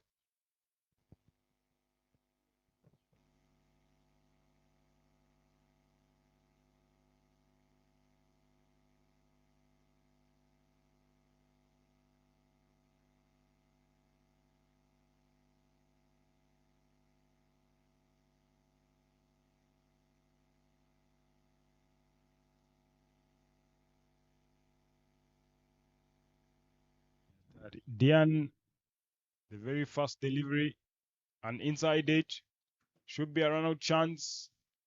Diane arrives safely, and Clarice does the fielding at a short fine leg.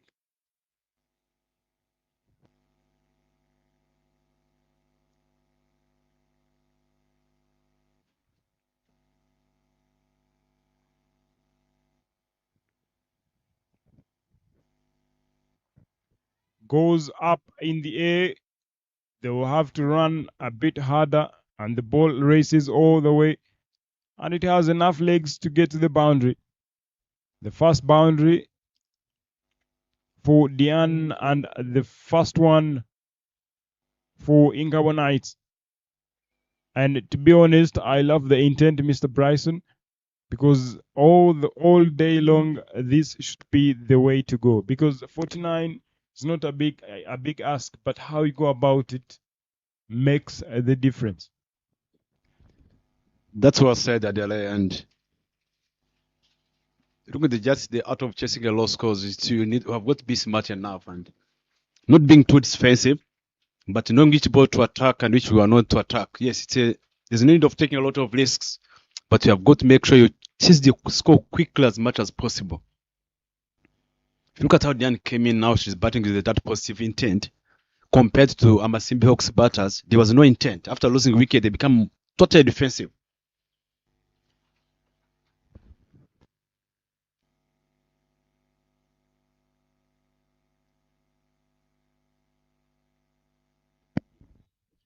Brilliant bowling by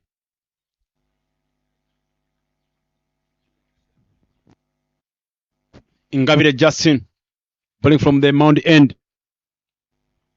A lot of questions to be asked too. If Nemalilian, 7 deliveries, 1 run, under 19 opening batter, trying to sweep this, played it well, stretching the gap, slow outfield. There's a chase on there. Are they going to see another boundary? But good running between the wickets.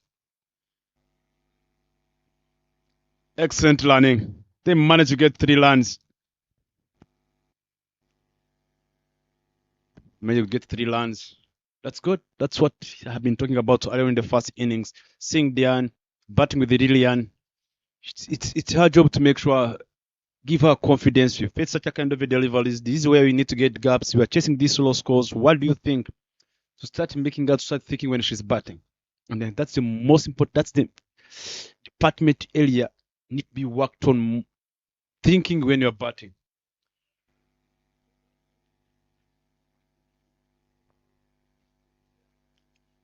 outside of slump. Well left by Diani Imena. Could have slapped that ball. I know she likes slapping the ball. Anything outside of slump, she has got the bat have got a long handle. I believe she can do better than that. Straight the middle stump. See that, yes, someone might be bowling well, but the intent of scoring runs, the intent of finishing that game, a delay, those are the things that looking forward to see on the elite level. Players taking the responsibility, players having that competitive mindset. Not being more defensive. Like, if you look at the shot, Jan wanted to step out. She stepped out. She watched the ball already. I don't know what that instinct came in. I don't want to stretch my hands. And if you stretch your hand, you have been seeing a lot of cricket. Guys scoring 120 and above. That's the area. Like the shot already. 4 dot balls already, 5 dot balls, getting 3 runs. Even if you're chasing a low score, it doesn't make any sense. For me, it is that intent that elite level batters need to start building as they are getting plebs to international cricket, international games coming up.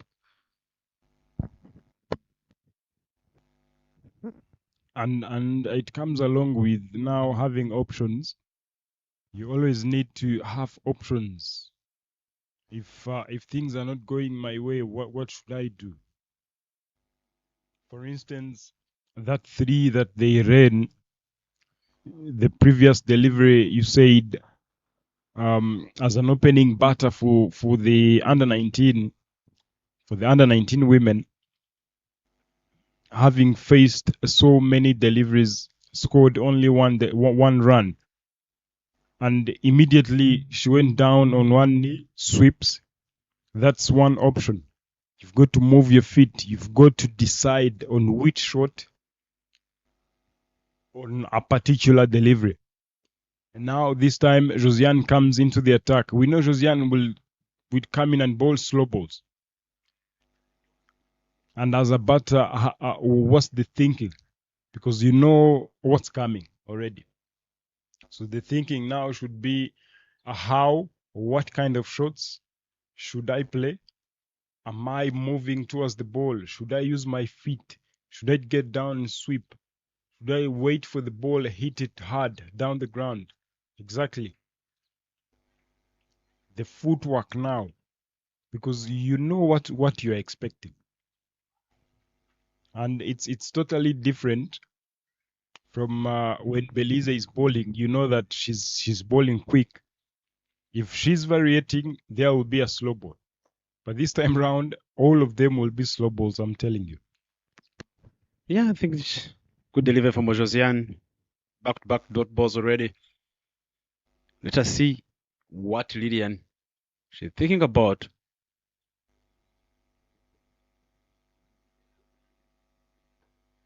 The up balls up in the air, so in the mid-wicket region. Sarah puts it down, one of the wicket keeper. Not good with the safe hands. Just given to Lillian Uftinema. There was no power behind the ball. There was a chance of a catch here. Things are not going on her way. Salah Wela with the bat and in the field sometimes. Now it's not coming on her way.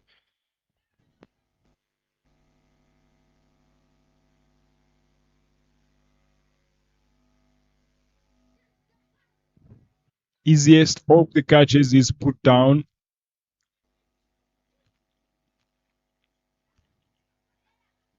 White ball it will be. And in most cases, you've got to do well in the field. When you've scored less runs, when you've scored such kind of scores, you've got to be well disciplined in terms of the fielding. And when you talk about catches win matches, this is what we are talking about. You should be able to help your bowlers. The bowlers are trying so much. You should also give it back.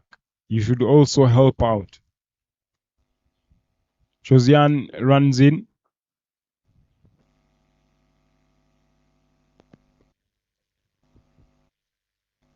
Five overs are done. The score is 16 for 1.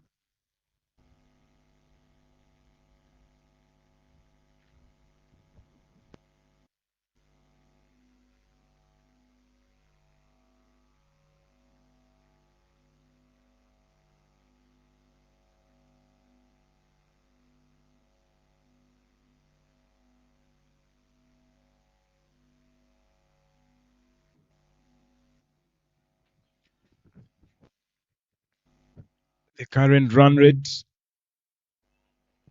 at 3.2, way higher than what is required.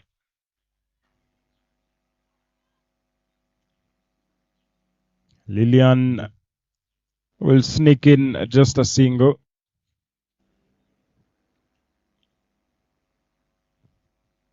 I'm telling you, Bryson, this game should be at least into the 30s by now, because it's not that the bowlers are being that tight. If you look at these deliveries, if you look at now, Diane, check the front foot. The front foot is way on the leg side. So you move on the leg side, so you are going away from the ball. So there's no way you're going to make contact. It is now keep the simple things right, keep the basics right. Okay, just get behind the ball and hit the ball. Watch the ball, hit the ball. And Diane picks that gap and finds Clarice Mutonwase. The batters as well, running very hard, picks up a double. You keep the scoreboard ticking, then you are on the front foot in terms of you are on the front foot with runs, but the fielding team now will be on pressure. Very, very good hit. This will race away to the boundary. Easy pickings. Justine offering much fuller delivery, and Diane treats that one with confidence and power behind it all the way to the boundary. Yeah, that's what experience brings in on the table here. Use of the feet, moving down the crease, hitting the ball in the middle. There's some more. Let me just use the word of the youngsters, bowling to you with the senior batter. You have got to show that you need to be on top of a ball or whatever that happens as a spinner. Now 26 runs required in 85 balls remaining. I don't even mind in 8 overs finishing the game here at this particular period of time. Goes back again. Who can you see? Use of the football skill to stop the ball.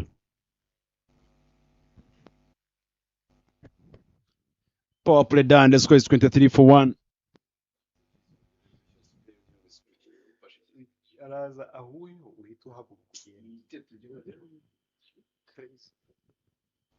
Very crazy. Yeah.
Yeah, I think there was just the ball hits in Gabriel and the physio was need to come in and do some job.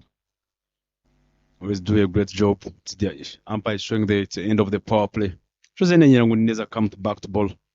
Her second spell of the over here. Let us see. Pressures on. Laniet requires 1.86.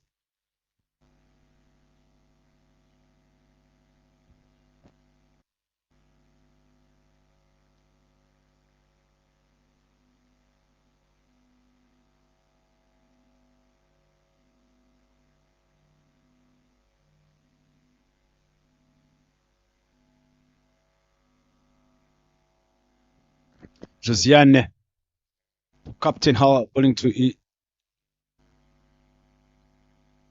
beg my pardon, it's Uftina Marilian. She fed 13 balls, 14 balls, 6 runs.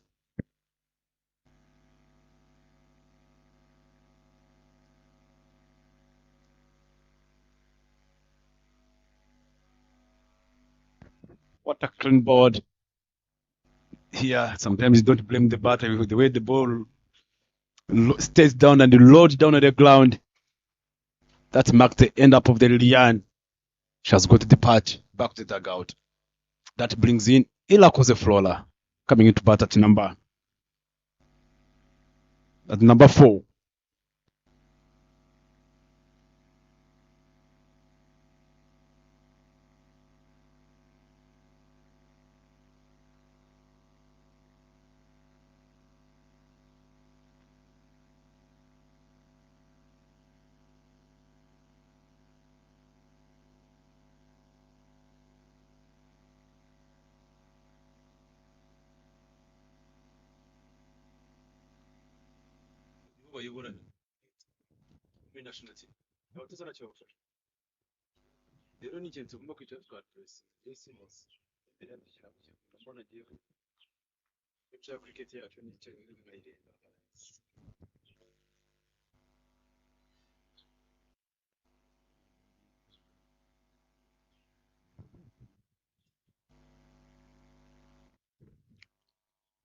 Nyirahundineza strikes in her very second over, the second ball. And Irakoze Flora now comes into bat alongside Diane. Back foot, punches that one, but finds the fielder. Now these two, it's always to see them into the middle as the main batters of the team. All of them national team players. Flora looking very relaxed. She's not scared to try something. Goes across the line, middles that one, but finds the fielder. But again, they still runs a single.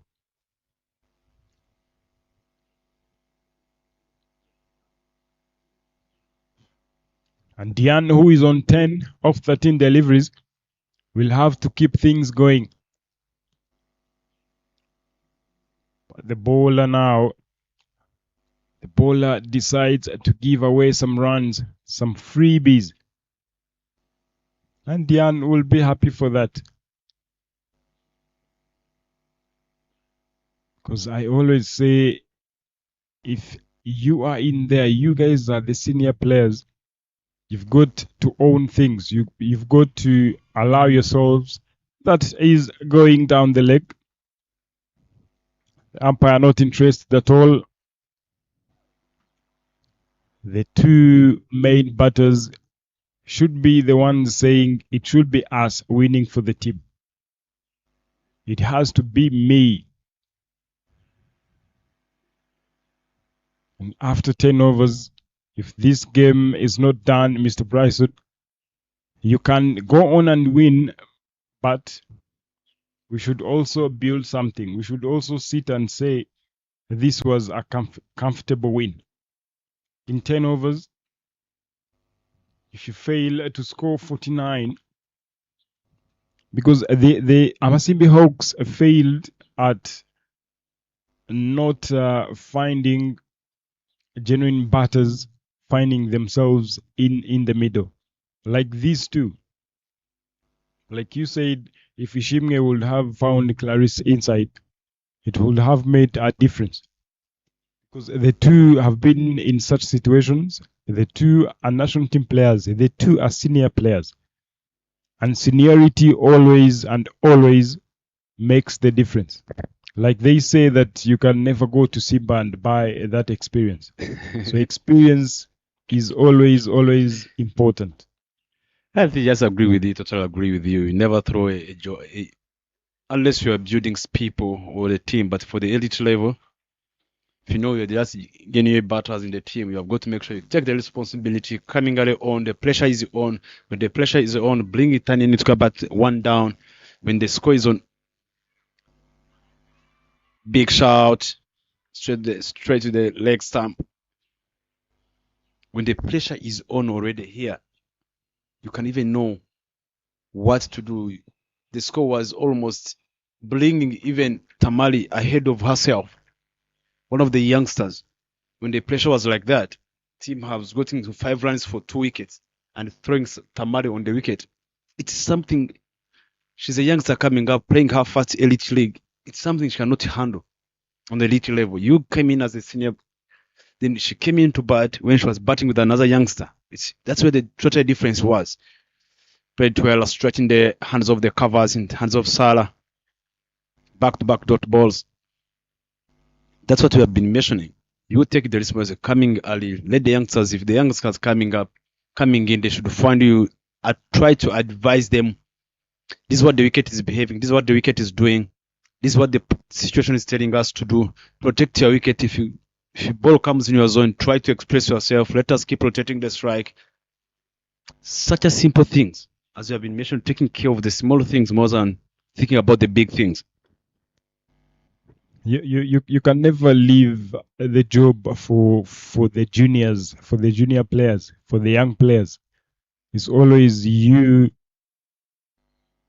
as the senior player to take things on, to take the game going. Ishimwe now into the attack. 2 balls in a row, 2 dot balls in a row, and Flora on strike.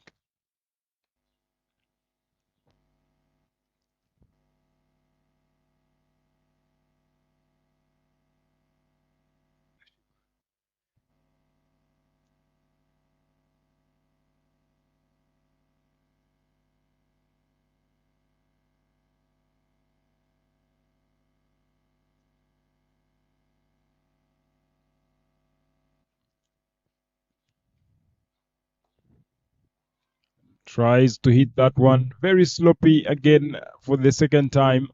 Josiane Nyirangundineza at mid-wicket,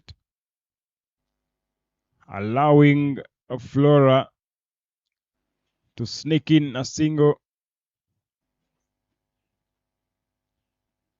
You've got to always be active. You've got to always switch on at every single time.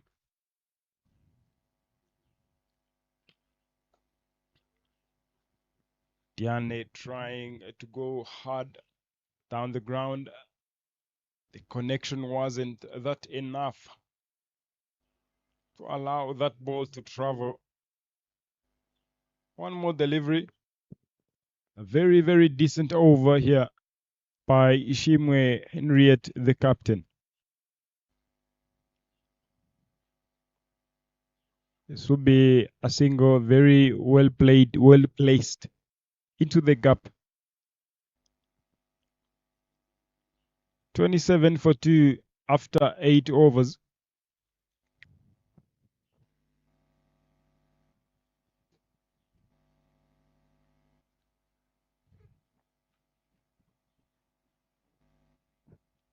Look at the partnerships.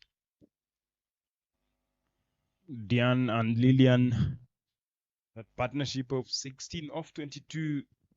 Diane contributing 10. Lillian contributing only 5.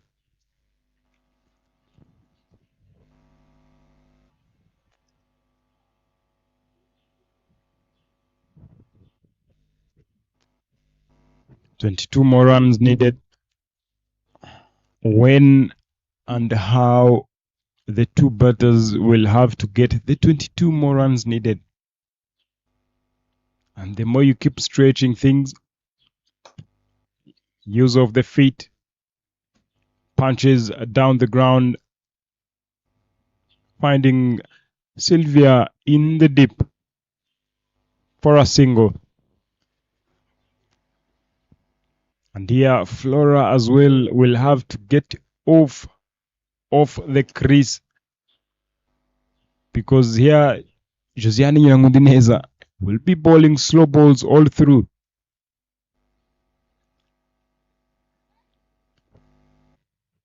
Pulls that one, but the power behind the shot. You can always play some good shots, but you've got to show, you've got to put some power behind it to allow yourself to score some runs. Goes up in the air. Sylvia goes round, and Flora will have to come back for the second, and they get a double. Even though they've stretched too long now into the ninth over, at least they've tried to get some boundaries. They've tried to get some singles in, some doubles, even a three. I think the good thing they're doing, any ball that they're being bowled maybe to Diane Imena, she's just trying to make sure that she strikes the ball. The ball comes in her zone. She's not scared to go big to play her shots compared to the batters of the Amasimbi Hawks. Exactly. If use of the feet as well hits down the ground, very good effort by the captain.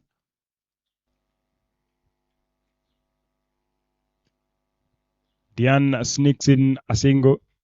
As I was saying, if there is something that we always emphasize with Diane as well, is she has the shots. She plays all the shots. But now it's the matter of now playing T20, a T20 format. Flora goes Aelio, and in the air, and the ball finds the boundary. Flora Irakoze hits that one hard. The power behind the shots. The shot very good. And now look at that. The timing, spring into the boundary. A much needed one. Only 13 more runs needed to win the current run rate of 4.08, pardon. This should be a walk in the park for Ingabo Knights. If you look at the blue lines, they've jumped way higher.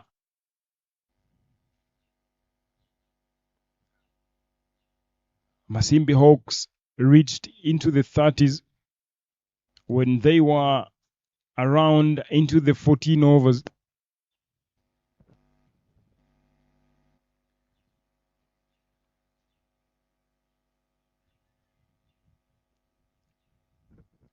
Use of the feet, and Diane is not interested at all in that single.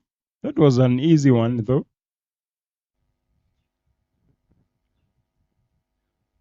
Into the 10th over now.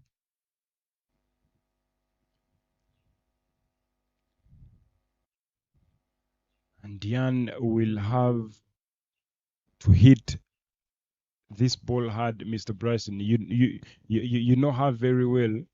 She can hit that cricket ball hard. She plays all the shots. She sweeps, she pulls, she cuts, moves down the ground, hits the ball. But now it's the thinking. It's the thinking and the approach towards the T20 format. If you look at when she came in, from the word go, she was going. Yes, it's miscommunication. The two batters in, all of them Nobody was like, yes, let's go.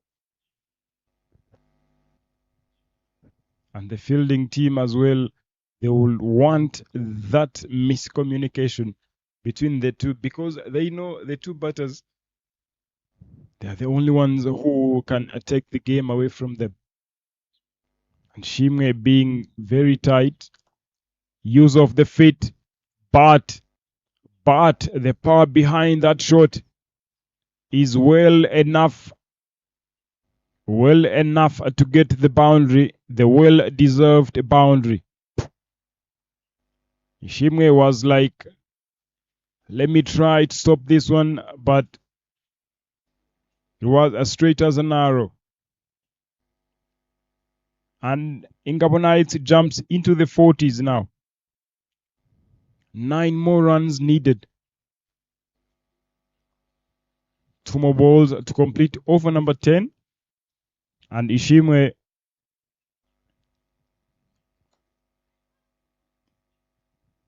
Dian still unbeaten, still looking very solid in terms of the aggression going forward. Into the 20s now, 19 of 26 deliveries. The strike rate, not something to be happy for, but she had pushed.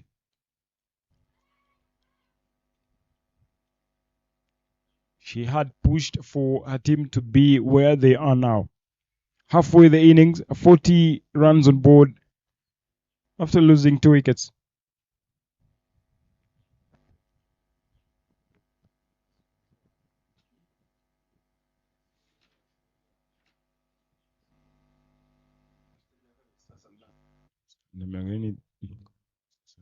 Ingabonites will be taking on Ingen's Heroes this afternoon and Imena Herons will be taking on Amasimbi Hawks. And that will be the 2 remaining games of the day. Nadine Zaiturichi will be deployed into the attack from the road end. Can she do anything extraordinary? Can she offer something different? Can she get a breakthrough? Let's find out. Only 9 runs needed from 10 overs.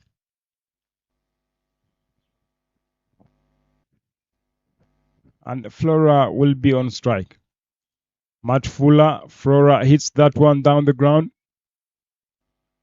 Finds Ishimwe at a mid-off, going round, allows them to pick up a single.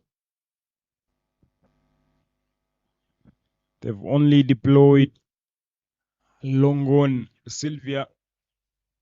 The rest, they are all inside.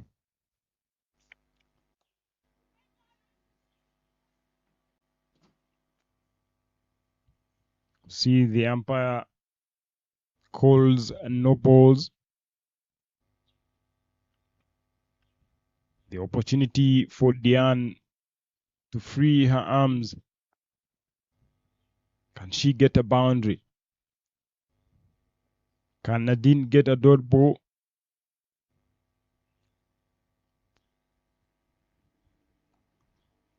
Goes aerial up in the air, over point, and that one gets all the way into the boundary.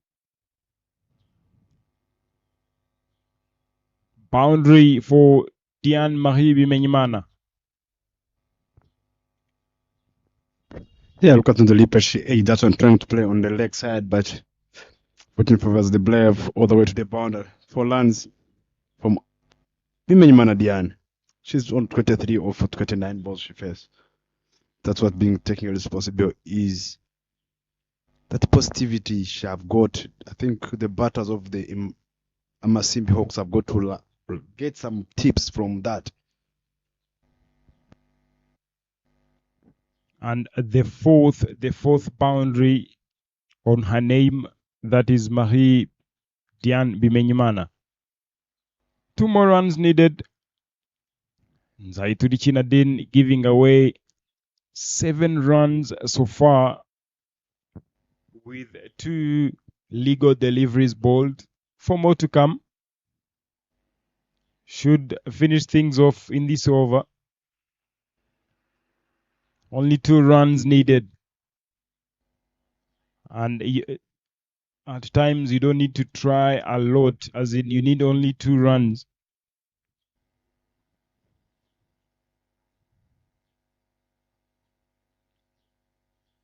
Nadine running in. Use of the feet. Hits that one straight to the fielder. Justin Ingabire. And 2 more deliveries to come. Can Nadine stretch this one into the 12th over? Let's see how Diane decides to end this. Beautiful, beautiful looking delivery outside off stump. Dot ball it will be.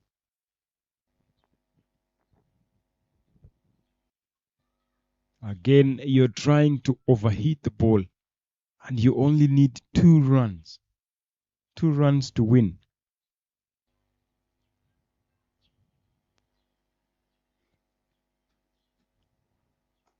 And Bryson, I remember one of those games against Kenya when Rwanda had hosted Kenya here on Gahanga B as well.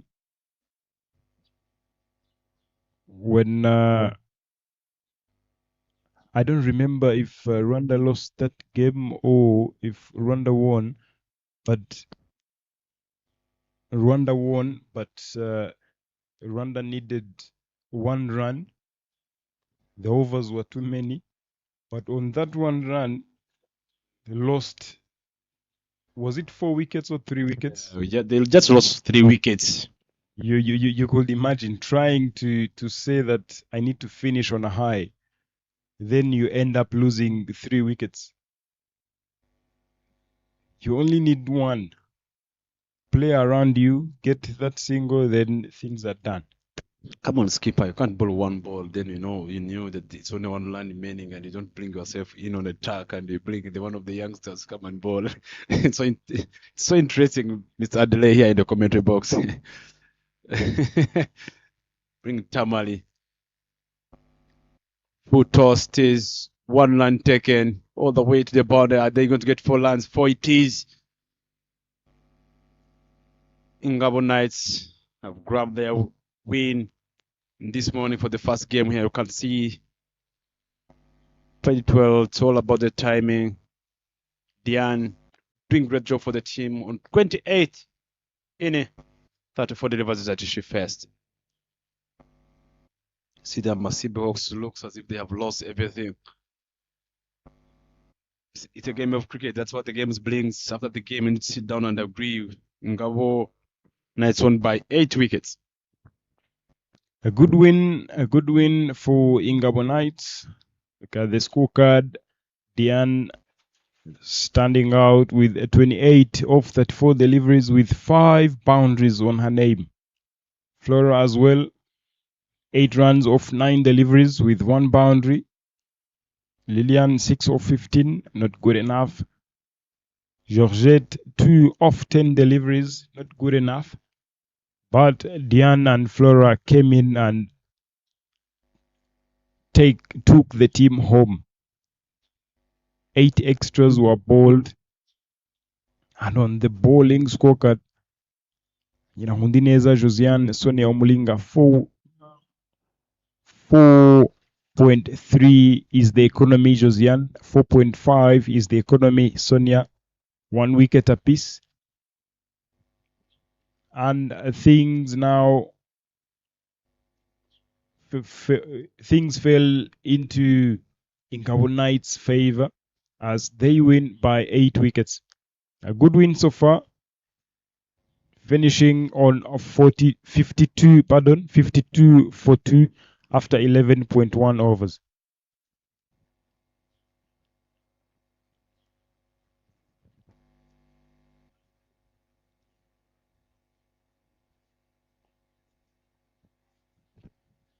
We'll come back shortly in the post-match presentation as we get ready for the afternoon encounter.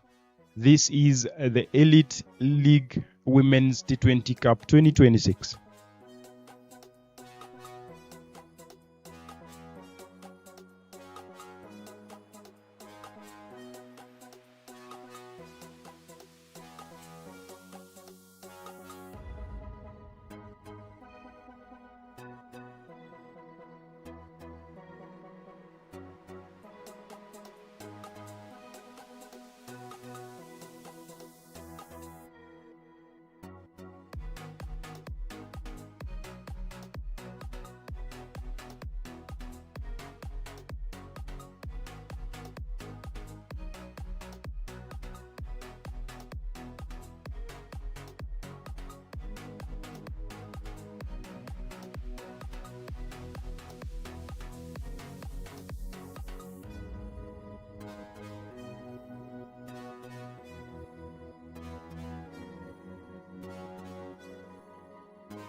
Yeah, just good afternoon for the post-match presentation. It's a Women's Elite League T20 going on with the main sponsors of the Alphabet. We are here for the Player of the Match award. But before we go, it was a good game between the Ngabo Titans taking on Imena here. Just before we talk, I would like to talk to the Amasimbi Hawks captain, the losing captain. Captain, hard luck. You have got a privilege to win the toss. Tell us, where do you get wrong and what are you looking forward to improve on upcoming games? I think we did bad. We did bad on the batting side, and we have to into the next upcoming games. Just take me through maybe you're batting at number 5. Is there anything that you think we're going forward in terms of your batting department you need to work on? We're going forward. You have got another game afternoon. What do you think you're going to change this afternoon? As batting side, our batters have to take responsibilities. Yeah, that's what we are going to change. Thank you so much and good luck the next game. Thank you. Yeah, that's what from the Amasimbi captain Harriet Shimwe talking about the batters have got to take a responsibility. Let me talk the winning captain of the Ngabo Knights. She's walking in with the smiles on the face. Ngabo Knights captain taking her through about the performance of your team. First of all, I'm thanking my players for covering me up, and the bowling was good, but also we need to step up with our fielding, but also credit to Diane who helped us to chase the score. Yeah, take us through the bowling department. What do you think about your bowlers? There was a little bit, the feed was a little bit wet yesterday. When they sent you, gave you a chance to come and bowl fast in the game. What was going through in your mind? First of all, I was happy because we wanted to bowl low. We lost the toss, but we sent in to bowl first. So once we get there, Belize start off with good pace, and it was showing that it's not easy to score from. So I said we have to be on. Then we managed to split them under 50 runs. What can we expect for the Ngabo Knights today's afternoon game that we're going to be playing? Oh, we try our best and keep moving for our best options so that we can finish up on good notes. Thank you so much and good luck in the afternoon game. Thank you. That's all from the captain, thanking the player of the match of today, Imena Diane, who managed to bowl 4 overs and taking 3 wickets, 9 runs, and managed to score 28 runs with the bat and making sure she took the responsibility for the team. And that's what she does as a senior player. They want to give out the award of today of the player of the match is Zaitun to give out the trophy.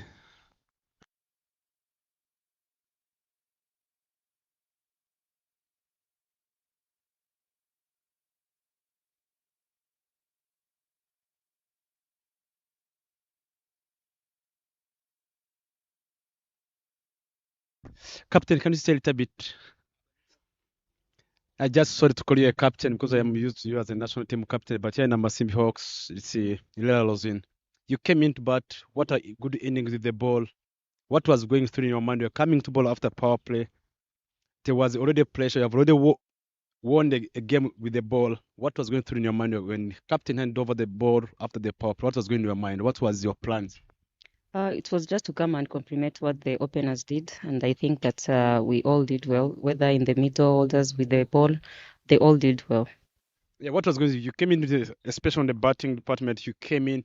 If I look at the Amasimbi Hawks batters, when they lost the wicket, they were becoming more defensive.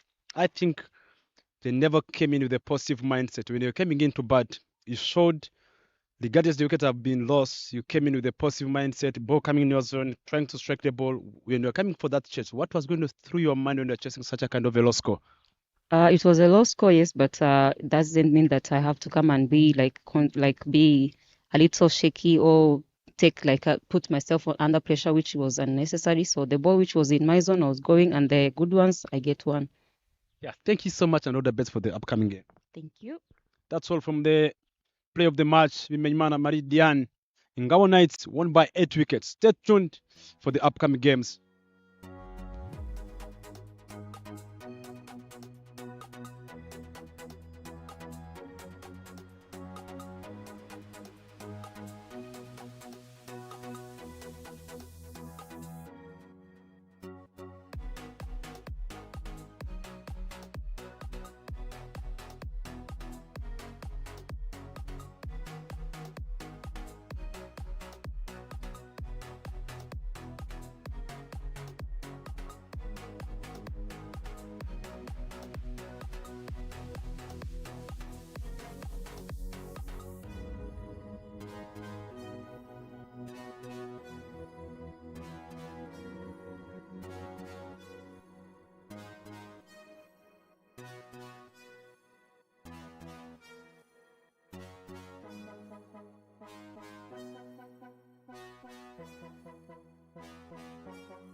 At the Gahanga Cricket Stadium, it's a ground B. It's a game number 2 here at the ground B cricket ground. It's a women's elite league T20 going on here. I'm in the middle for the toss with the two umpires going to take us through the toss. Nishimwe officiating the toss. It's your time for the toss. Home captain being Nishimwe Harriet. There it is. Amasimbi Hawks. You got a chance to win again. You won the toss. First, the reason I chose to bat first in the morning games, we did bat on the batting side, and we want to prove it the second game.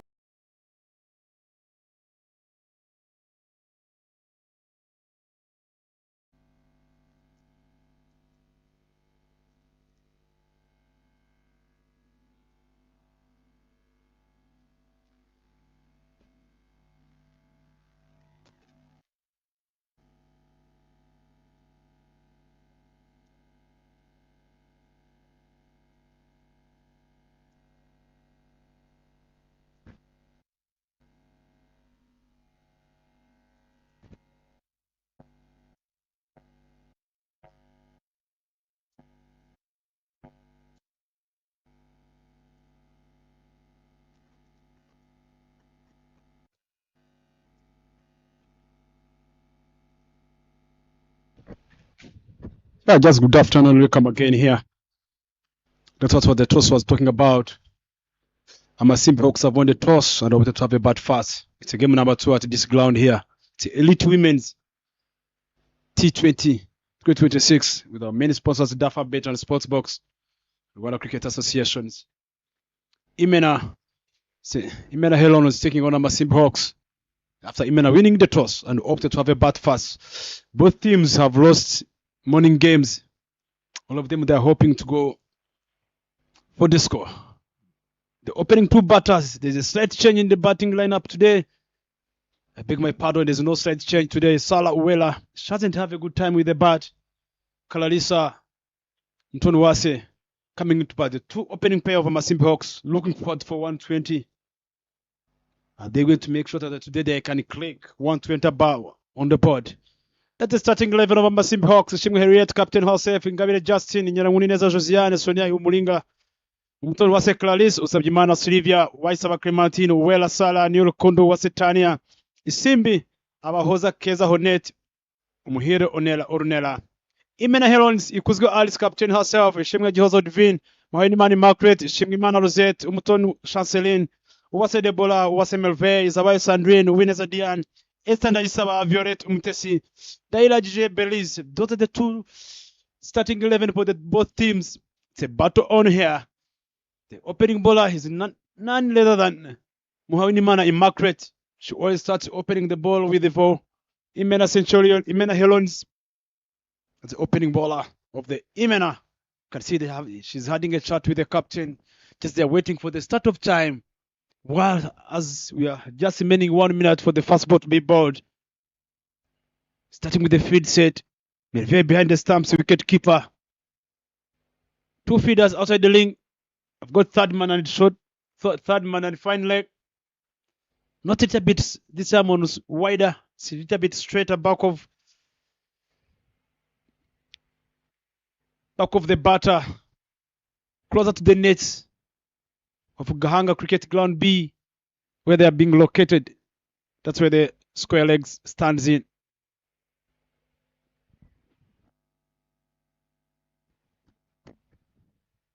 So entertained to see how the girls are playing back-to-back games. It's a pressure game already. They have lost one game in the morning. The two teams. Imena still looking how they can just get this game on. Last time they never had a good elite leg. See, they have the one finish on the last line of the top table.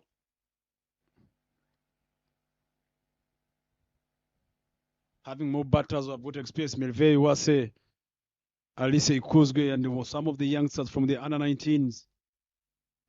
The bowler, having players like Chait, having players like Uwineza, having players like Jose Divine. She played cricket for a long period of time. She got the skill, she got everything.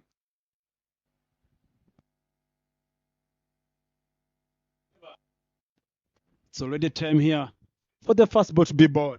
Let us see what's going to be the first delivery from how. Is Sarah today going to come for the party and make sure she can put some runs on the board today? Swing and miss. Started with a dot ball here. Pitch outside of stump.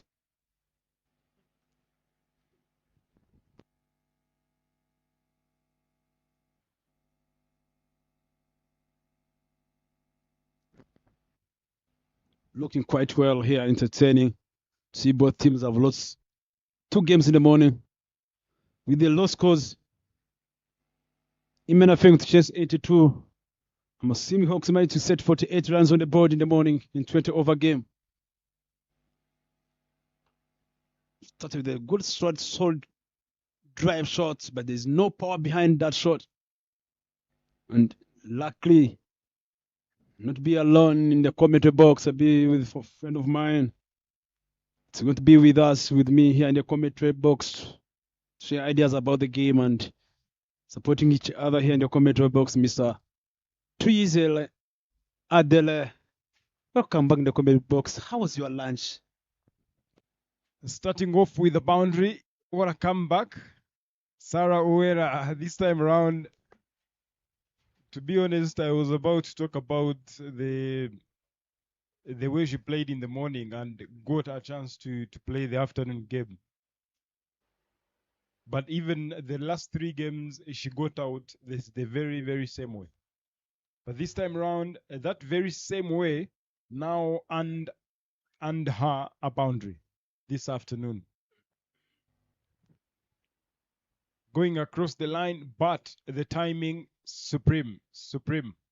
And a much needed boundary. What a way to start the innings.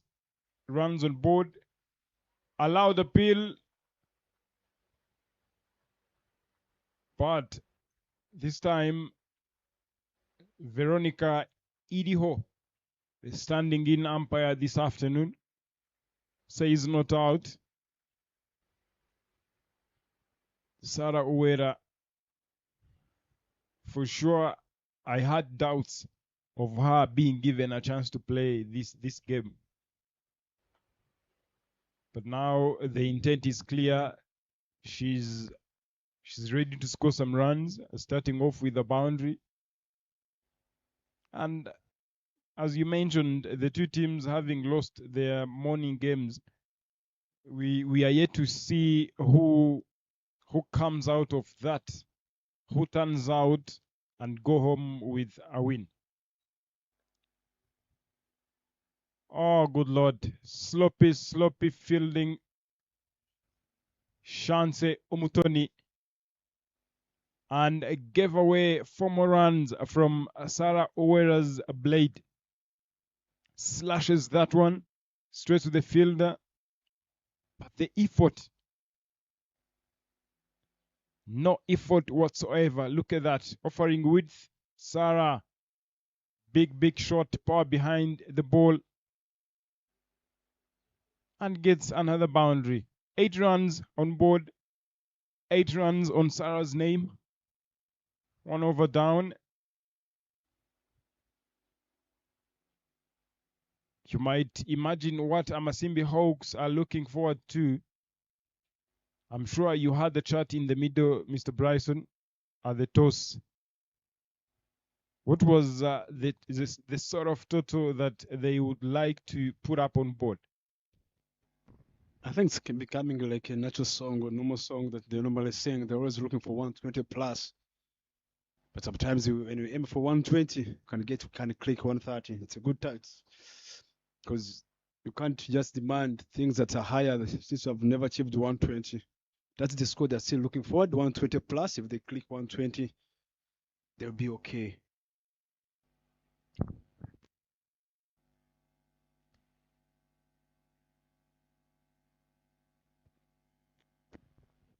Imena looking forward to restrict them 100.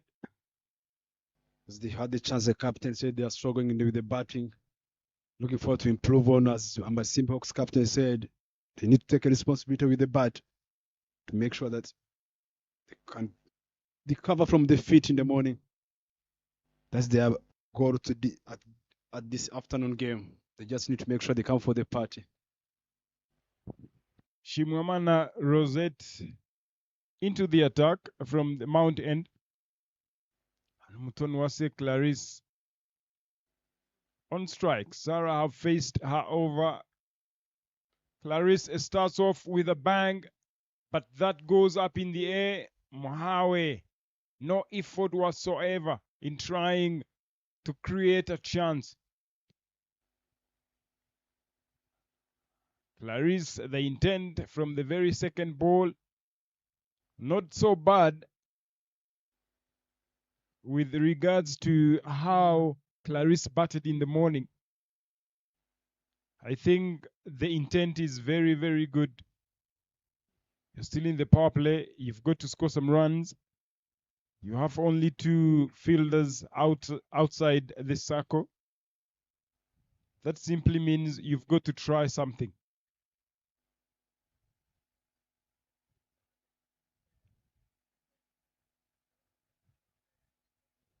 Sarah on strike. Cleans her out. That is Shimwamana Rosette at her best. Bowling it too full, too straight. But Sarah, I doubt she went across the line again. For the fourth time being bowled. She had a good start this afternoon after hitting 2 boundaries in the very same over. But this time round now, Rosette says, not me. Look at that, across the line. Very same way, in 4 consecutive ways, in 4 consecutive games. A lot of discussions, a lot of reflections, and something big to work on. Straight balls. How do you play straight balls? How do you go about them?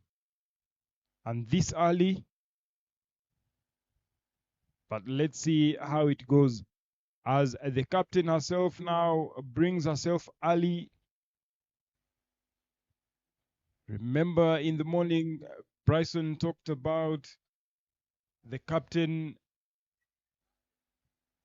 coming in later in the innings, sending in youngsters instead of now bringing herself up the order. Good start, sweep shot. This should have enough legs to get to the boundary.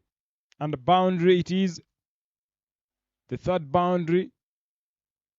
And such a good start for the skipper, starting off with a bang.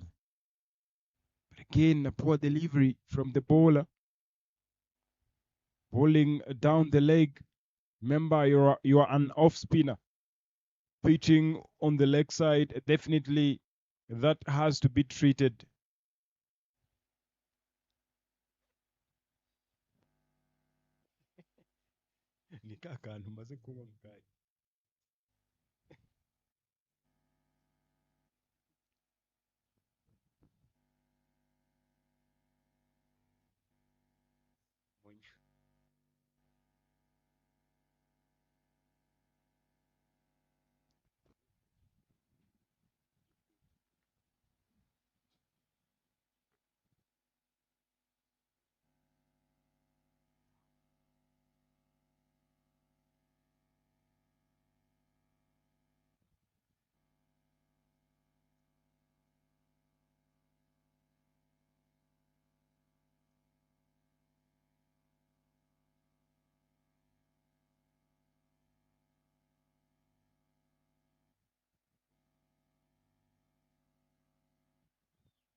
12 overs done. The score is 14 for 1.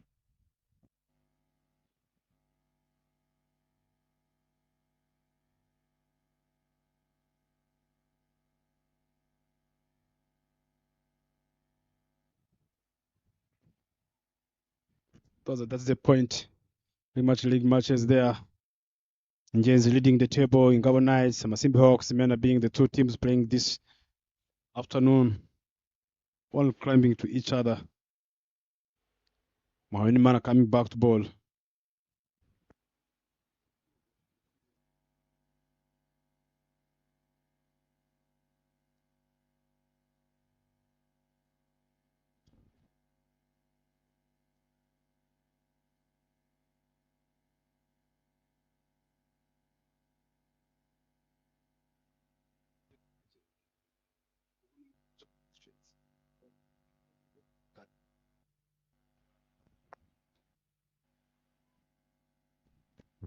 Good delivery by Imena Margaret. Bring the ball inside. I believe I was following the game in the morning. The ball that she missed when they are playing against Njezi. She took Shakira Nyomhoza. The same delivery ball coming inside. We all know from Imena bowling the ball that goes away. But now she's hitting the light areas, bowling, bring the ball inside. She bowled the out Shakira in the morning. Now the ball that she bowled to Riete Ishimwe came inside again. There was a chance of an LB, but the ball was pitched in the middle stump. Going down on the leg side. Riete are going to make sure the bat will be straight. Play edge this one, so the third man Legion. Slope fading. Chance of see, it's so entertaining. I'm telling you, you'd like to see here backward camera on the mound to see what was going on behind there.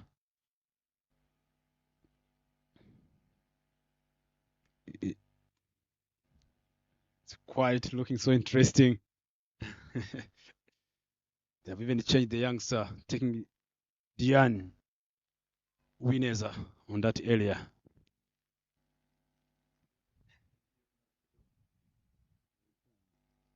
It was looking like a boundary. They just showed that it was a boundary already.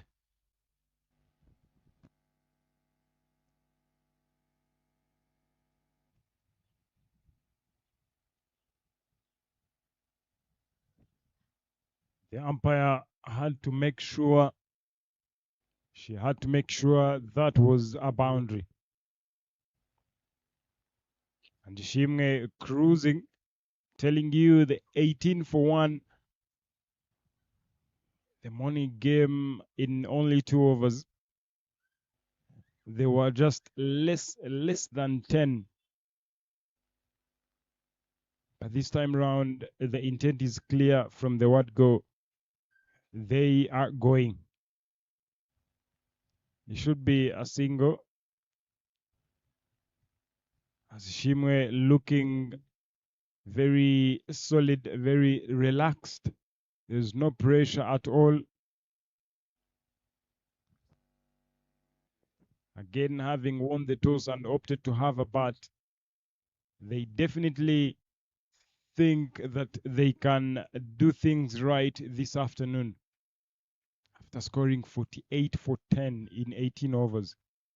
Thinks this should be the right time now to bring themselves back, as in they need to register a win in this tournament again.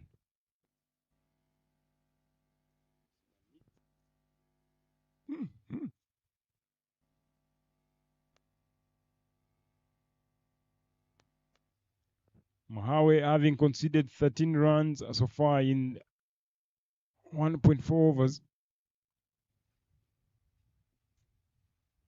Again, a false start for the second time.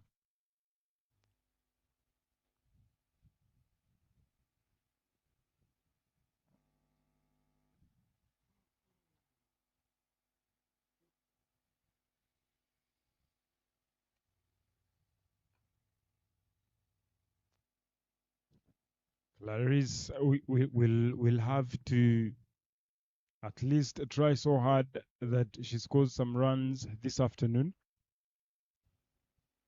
having gone in the morning game, faced so many deliveries, but scored actually she scored 2 runs after facing more than 10 balls.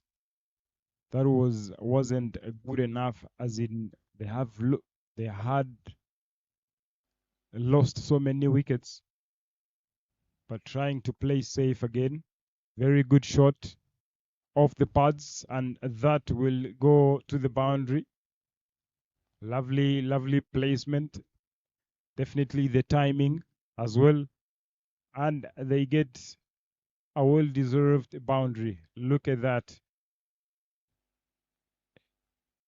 The head still keeping the shape, playing the ball on merit, and manages to get a boundary. 23 for 1 after 3 overs.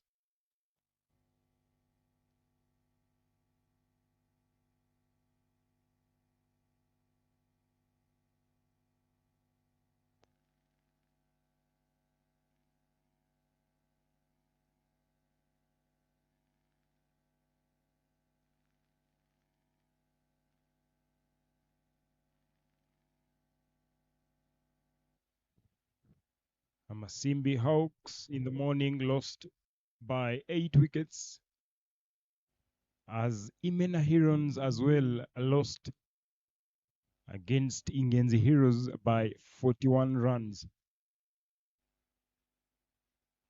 This afternoon, who turns out to be the winner, who turns out to at least go home with a win in the pocket? Shimngamana Rosette comes back into the attack after conceding 17 runs in her 2 overs. Pardon, that's Muhawiniman Immaculate. Shimngamana Rosette starting off with a dot ball. Shimwe is on strike. She had conceded 6 runs so far, picked up 1 wicket. The very only wicket of Sarah Uwera.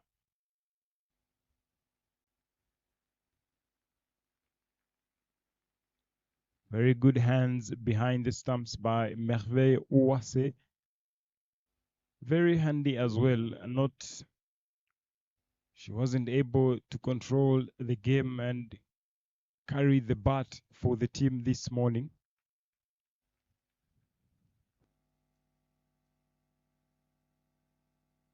Such a good start there. Quick over, 4 dot balls in a row. Shimwe as well. Not bad. The strike rate doesn't look bad so far. 10 runs off 11 balls.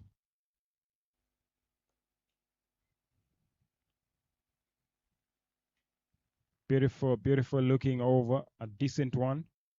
Much needed one for Imena Herons. Beautiful looking shot. Alice is the fielder in the deep. Very sloppy, very slow, allowing the batters to pick up a double. Something to talk about with regards to seniority in the team. Senior players need to play a very crucial role in ensuring that the young players who they are playing with in the same team, they should look up to them. They should look up to senior players. Again, Clarice still leading the chart, the batting chart, with 83 runs in 3 innings, and she is not out so far. Alice Kuzwe 78, Marie Diane Bimenyimana 78 as well. Giselle Fanny Giovannis just around the corner there. And Alice, who just fumbled with the fielding, is deployed into the attack. replacing Imena Immaculate.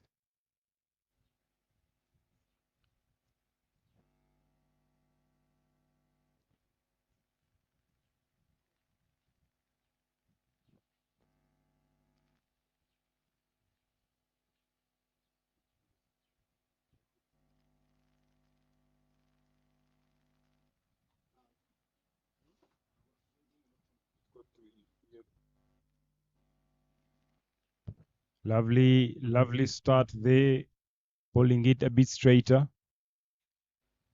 And Clarice had to defend, not allowing anything through the gates.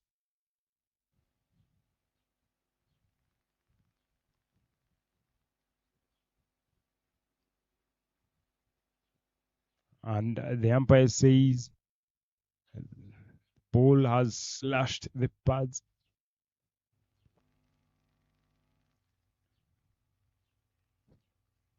And whenever you allow yourself to keep piling on dots, the more you get under pressure,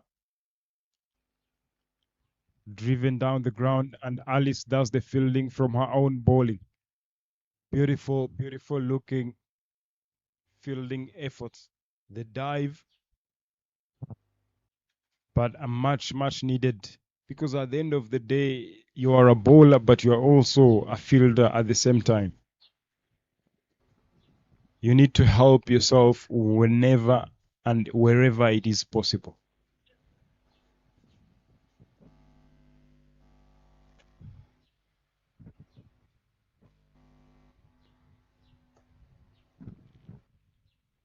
Having played together for so many times, the national team to be specific, you train together on a daily basis, and definitely when we meet in a particular game versus each other, I definitely know where to bowl.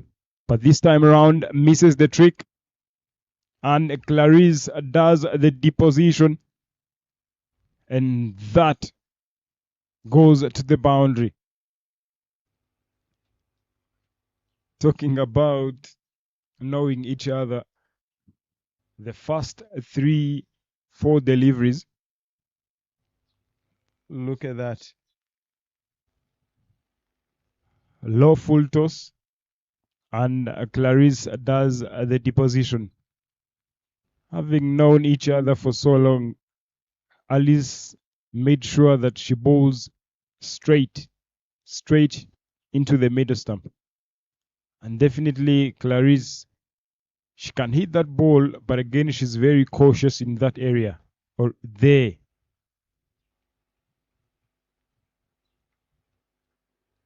But you miss, you fate. That's what they say.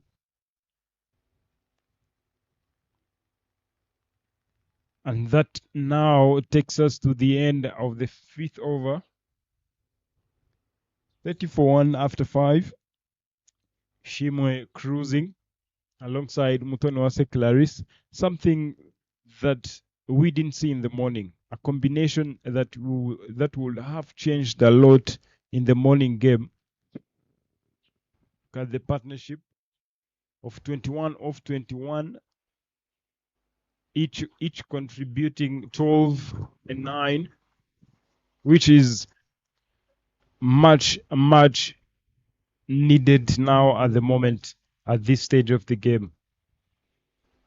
30, they got to 30 when they were in the 14th over in the morning game. But now, if you look at the intent, if you look at what they are trying to do this afternoon, they are in it. Because if you look at the projected score, it's reading 120, exactly what they are hoping to get on board. Again, a slash on the pads. And a dot ball it will be. Shimngamana Rosette being given a chance to bowl the 3rd over of her spell. Apesh, but the ball will land safely, finding Imena immaculate in the deep. That had to be taken. It was there for the taking.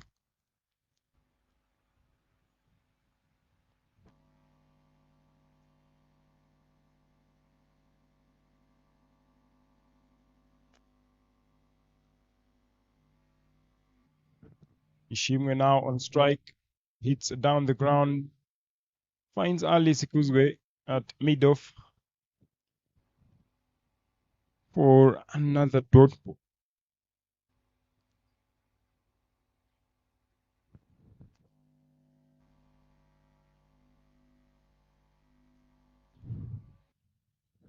A single it will be. Shimngamana Rosette very, very handy with the ball, mixing pace. Bowling it a bit quicker, slows it down to deceive the batters to try something a bit slower, but too straight for Clarice to take action. But again, Clarice will have to try something. This was the over, yes. In the power play, yes. But white ball it will be. Whatever she had to try, she would have tried anything earlier on. But it is okay as long as you're still in, as long as the partnership is still going. And the two, if they keep batting together, I'm telling you later on, we'll be singing a different song than the morning. What a spell. 3 overs. Shimngamana Rosette conceded 11 runs, picked up 1 wicket. And we get to the end of the power play. 33 for 1 after 6.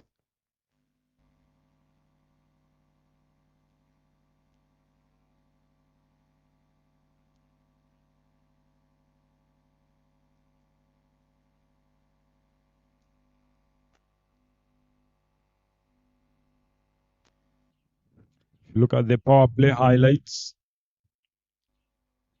Very good shot, but sloppy by Chanceline. That and Sarah Uwera. A boundary. Shimngamana Rosette came in handy. Sarah played across the line, end up being bowled. Shimwe starting off again with a boundary. Oh. Now Mohawe as well. An outside edge that ended up going to the boundary. Again, a good shot. The placement by Clarice Mutoniwase as well. And a very poor ball by Ikuzwe, Alice. And Alice did what she had to do. After 6, 33 for 1, and Alice Ikuzwe is back into the attack.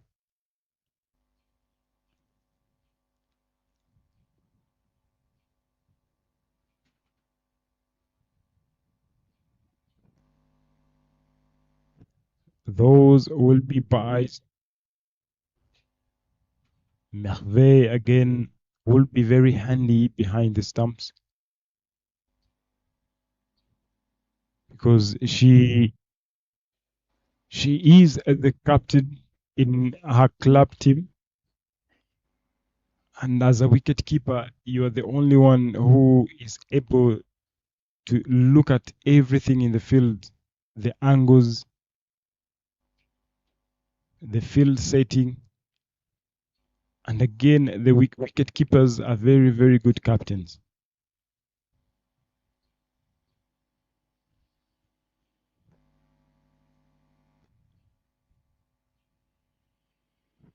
Alice taking very long to bowl.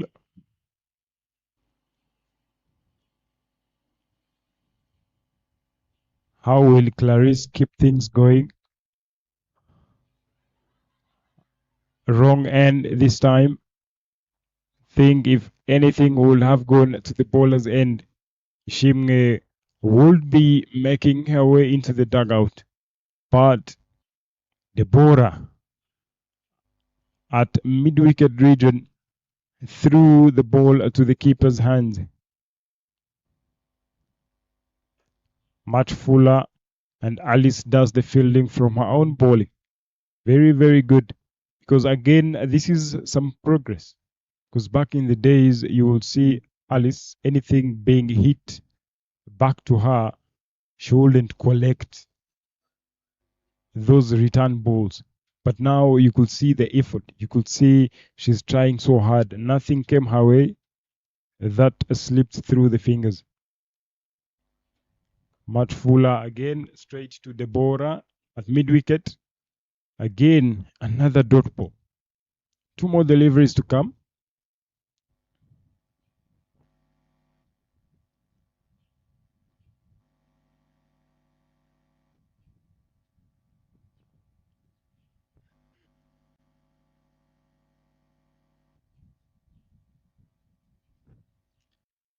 And Clarice goes over.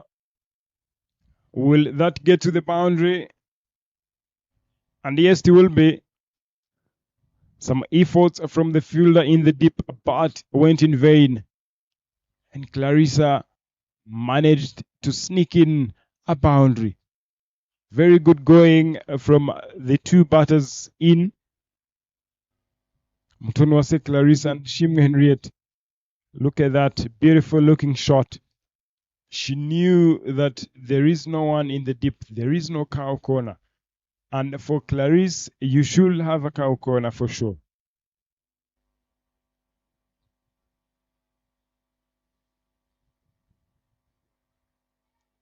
The legs on the pads, but nothing out of that.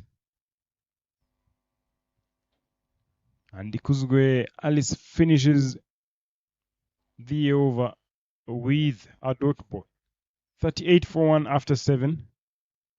And this is the Elite Women's League T20 Cup 2026.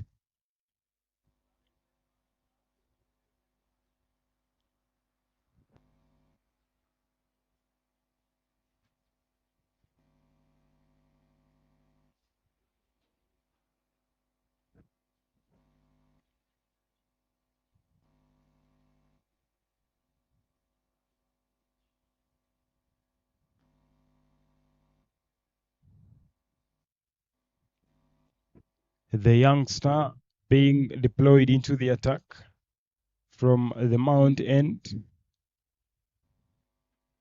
Deborah Uwase. And such a good opportunity for Deborah as well.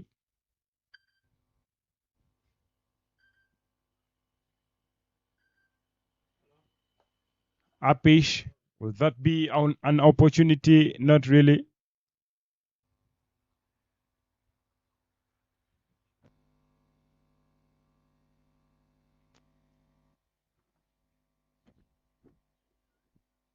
Also, the bowler bowling some good lines. Left arm, medium pace.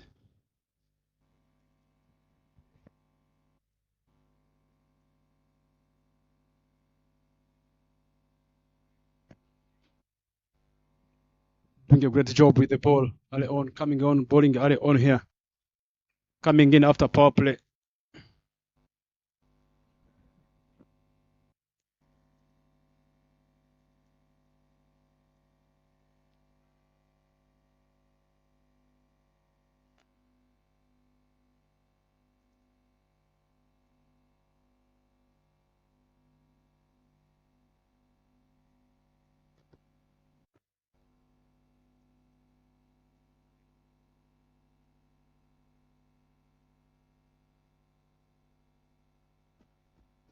Some great job done by the 2 batters in the middle. Coming in early on, the captain herself and Clarice.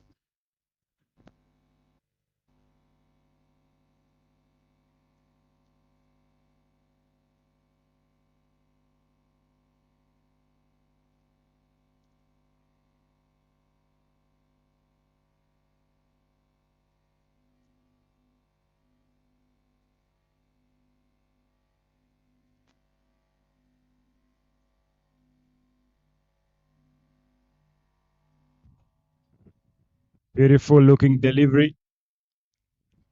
Tonwase Clarice, if you are very consistent as a bowler, you would go full straight. Full straight, Clarice would, yes, she might hit a few, but with regards now to her previous, a chance went begging at mid-wicket region. With regards to Clarice's previous dismissals, anything straighter, anything full and straight, she is not delivering. She's not contributing on those deliveries. If the bowler now keeps attacking, a chance, and this time round mid-wicket, and guess who? Chanceline Omutoni takes that one.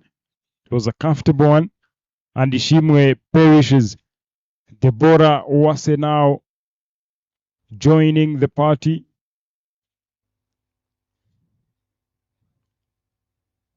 Gets a breakthrough, and the captain is dismissed.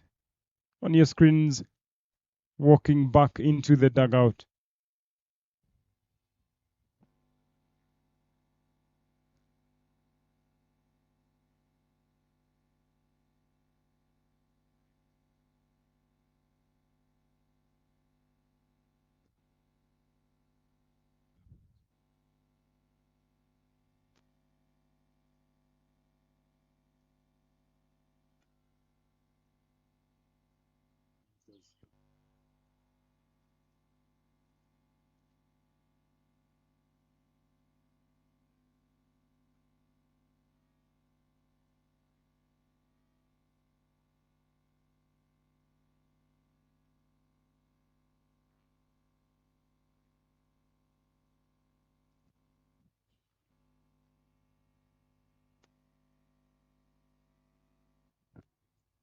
That was another chance that went big. But the next one, the very next ball, it was a wicket. Very, very decent over of Wase Deborah.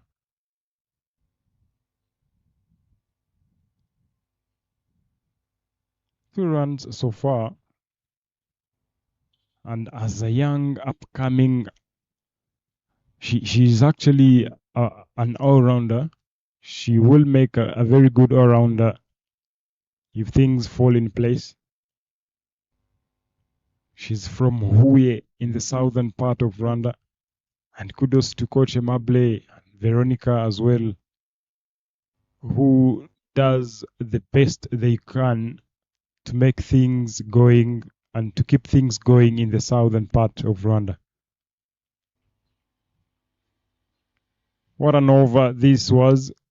Conceded only 2 runs, picked up 1 wicket, and 40 for 2 after 8 is what the scoreboard is reading, as Isimbi Henriette joins Mtonwase Clarice. Look at the graph.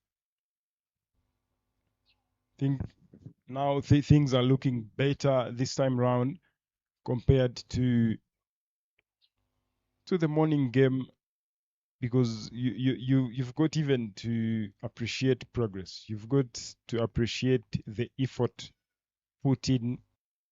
When you know that you didn't do something well, what do you do now to bounce back?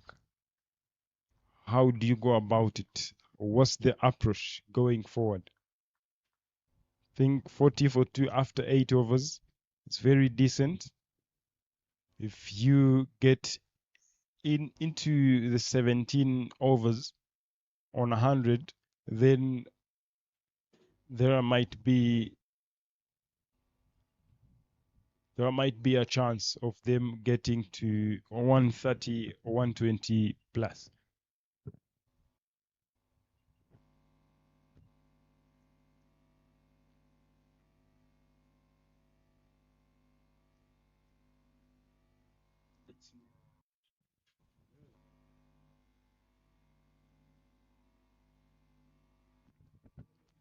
And Esther comes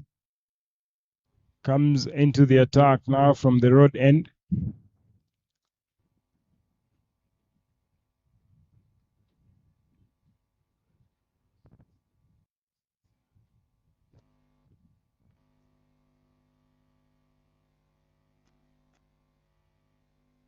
Whatever.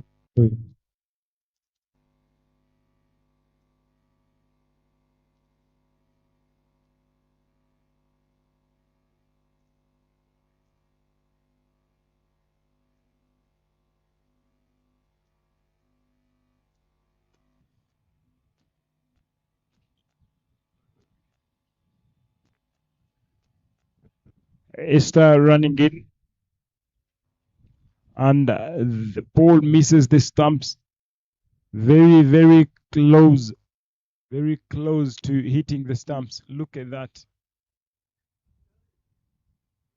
Oh God.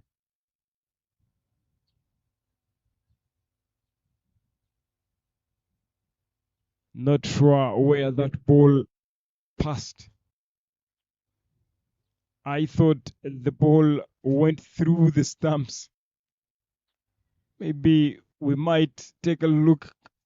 We might take a closer look at that one again and see. But look at that one. Very straight. There's no way that cannot hit the stumps. Look at it. Straight through the stumps. And the umpires now checking. But that really went through the stumps. But the bails are still on. And there's nothing you can claim here. Because you can only claim at least when the bails are off. But now the batter is very safe and sound.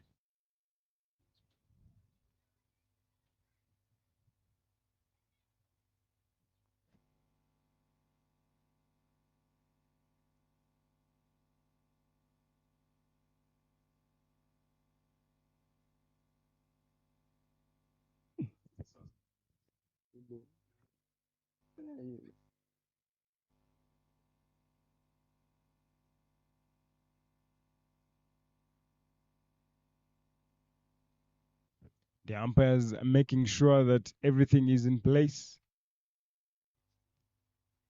Because if the ball can pass through the stumps and the bails are still off, the stumps didn't move an inch.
The umpires now put things back in place.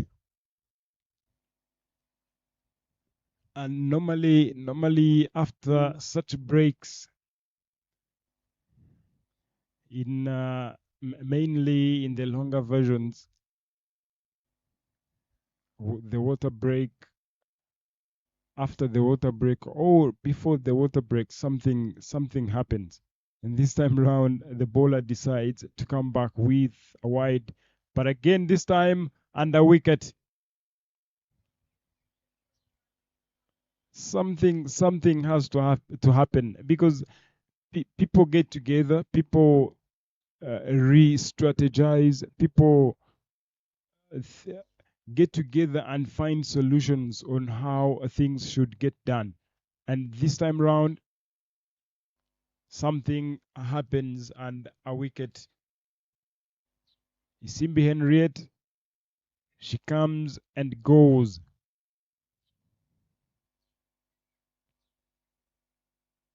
Simbi Henriette is dismissed for not after facing 3 deliveries. And Shanse Umutoni having another chance of catching.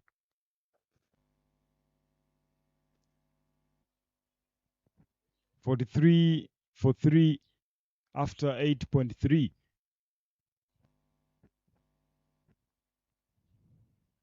Look at that. Simbi Henriette looking to go big, having a huge swing, but edges that one into Shanse's hands. Waisawa Clementine on your screens, joining Mutonwase Clarice. Clarice, can she keep going? Can she contribute even more than what she did last week? The very first game, it happened like this. Lost so many wickets in quick succession, and Clarice made sure that he backs up the batting department. Pardon, she backs up the batting department.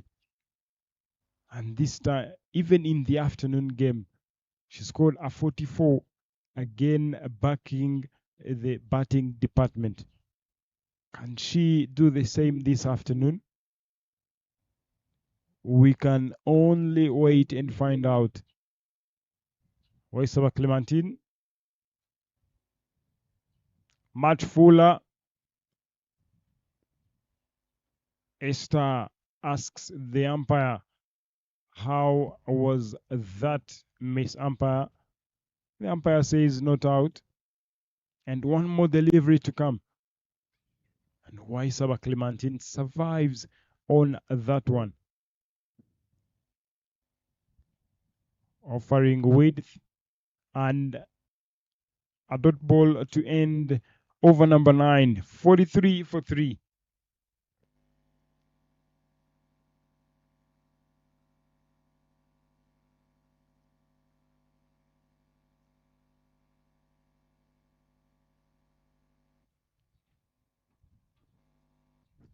With the bowling scorecard, Alice Kuzgwe having conceded 9, Mhawe went huge, conceded 17 runs in her 2 overs. Rosette as well, Deborah and Esther 1 wicket apiece.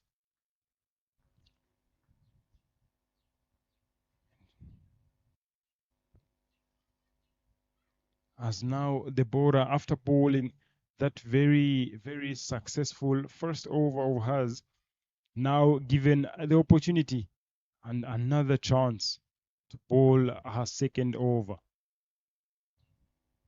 And Clarice Umutonwase on strike, having a long on in place, long off in place, extra cover.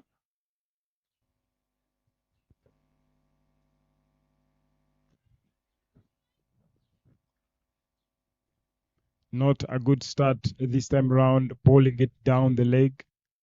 But Clarissa as well, as a lefty, you've got to maximize on those deliveries. Straight, deploying a deep extra cover.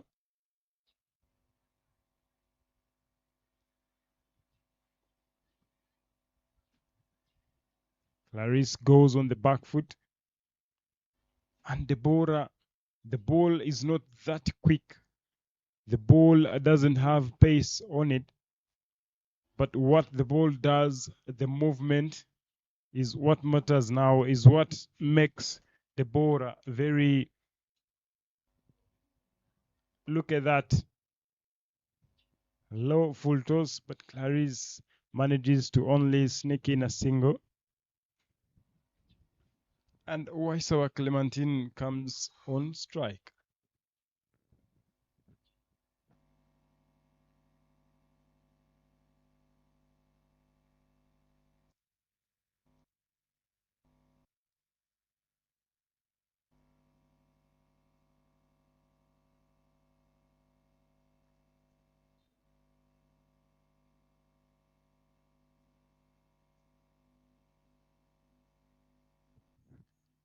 Again, Deborah.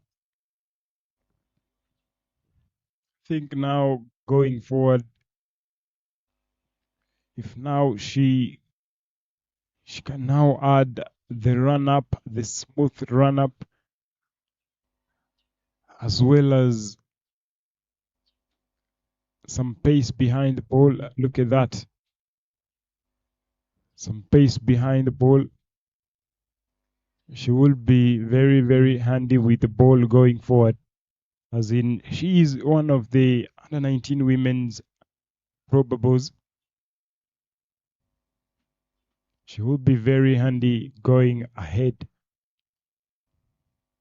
Waisawa Clementine yet to get off the mark,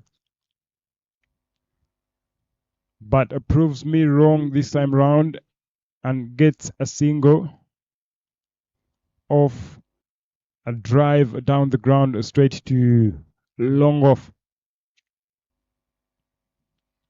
Again, after facing five deliveries, the last ball you get a single, you go the other end. And I hope she won't do the same this coming over. I feel like the bars over number 3 was the highest. 9 runs gotten from it.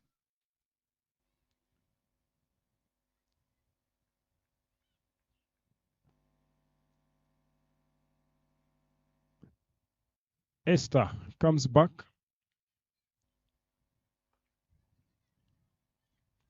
Sloppy by Deborah.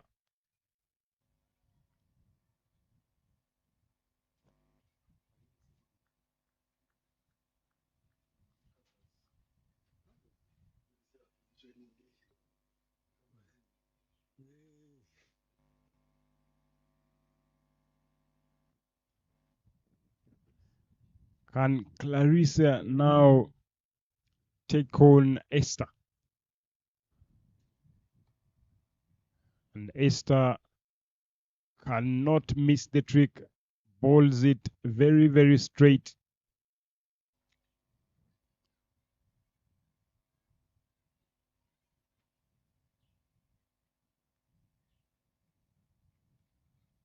And that will go all the way to the boundary.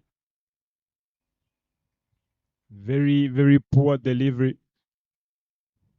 And anytime you change something, exactly something happens. The consistency that people always talk about in bowling. You change something, immediately something happens. Because you know where you can bowl Clarisse full and straight. So you miss, you fetch, is what Clarisse says. Outside off stump. And Clarisse now, even today, even in the morning game, she struggled to play through the covers, of which it's something that she's been working on playing offside shots. And I'm sure if after this game she goes back home, she rewatches this game and finds out something.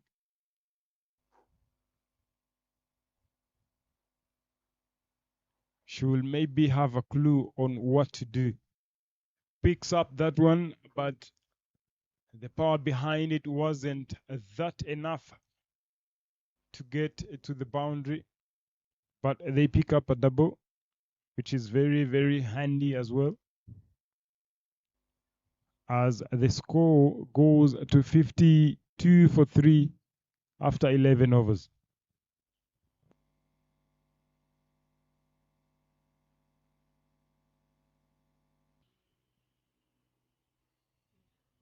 The highest score of the tournament, 105 for 3. That was when Ingen's Heroes were chasing 102 when they were playing Amasimbi Hawks, and 100 in T20. I don't think it's that enough to give you a chance to win the game. But now in this tournament, even 80, because in the morning game, Imena Herons were in need of 85 runs to win, but they fell short. They fell short of 41 runs. So you could now imagine if the average runs is 80 and you want to be scoring 120 plus, then you've got something to explain. Deborah being very, very economical, having conceded only 4 runs, picked up 1 wicket. Again, keeps that going, 3 dot balls in a row.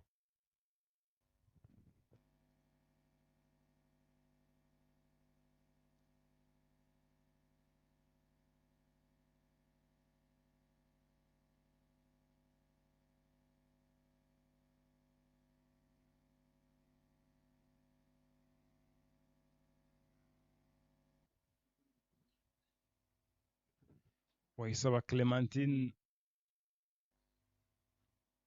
chewing balls here, having faced 11 balls, scored only 2 runs. And Clementine, we've known her for her big sixes. She's good at hitting boundaries.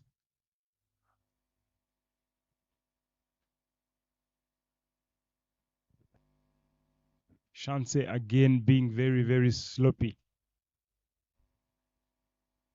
She gave away more and more runs with the fielding.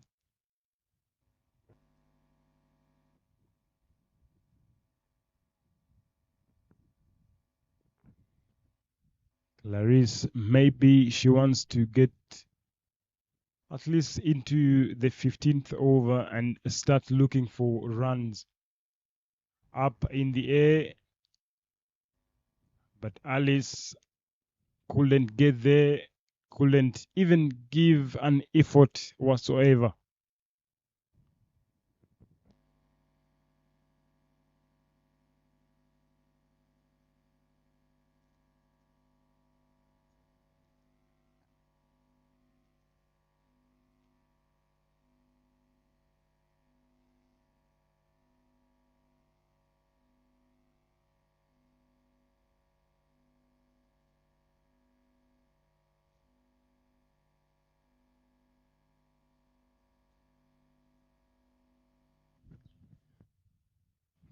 That is the fixture on the 7th of March 2026.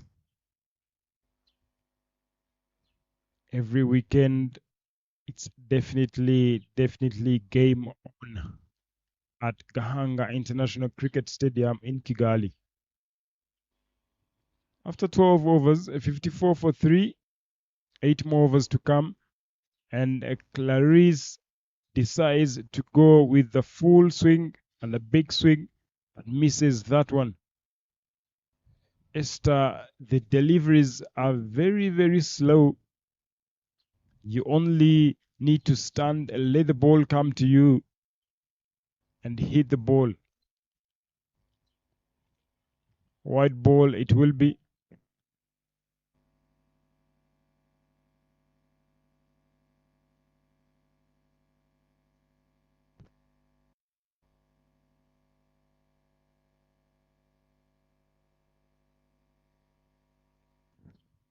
Moves down the ground, opts to go for a sweep shot,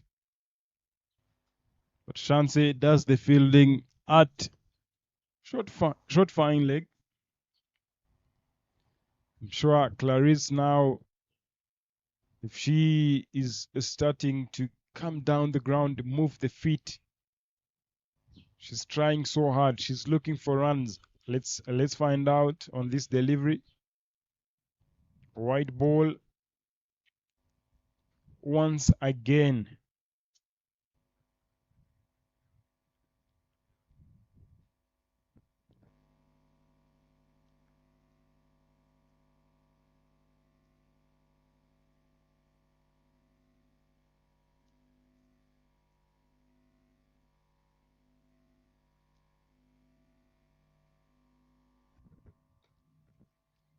Goes across the line. The timing is there, but the power behind the ball. Just picks up a single. 57 for 3.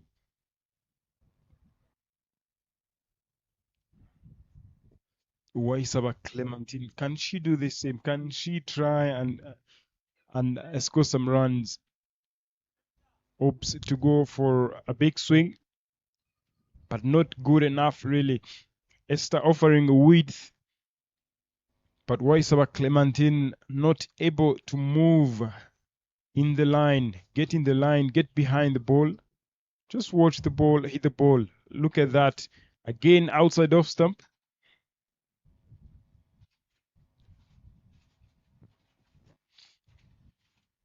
Urahumurirwa.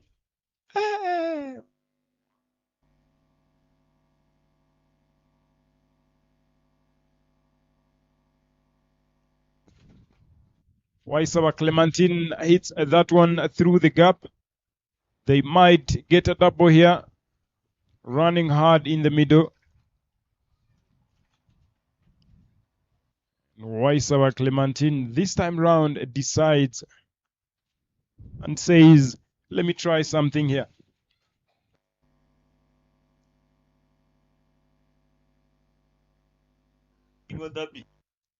One more delivery to come. Big swing, misses that one.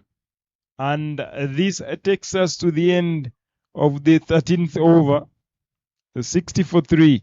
7 more overs to come. Good afternoon.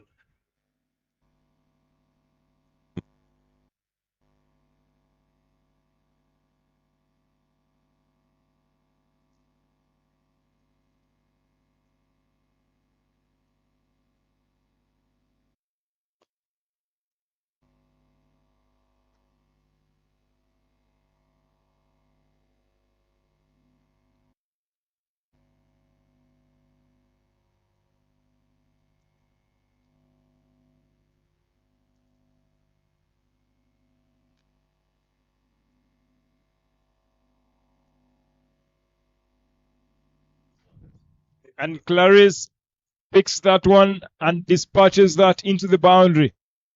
And Clarice now starting to enjoy the show. Another boundary on her name, cruising into the 30s. 30 of 36 deliveries. And Wase Deborah bangs it short. And Clarissa had to do the deposition. A very good shot, realizing that there is no one at the cow corner region.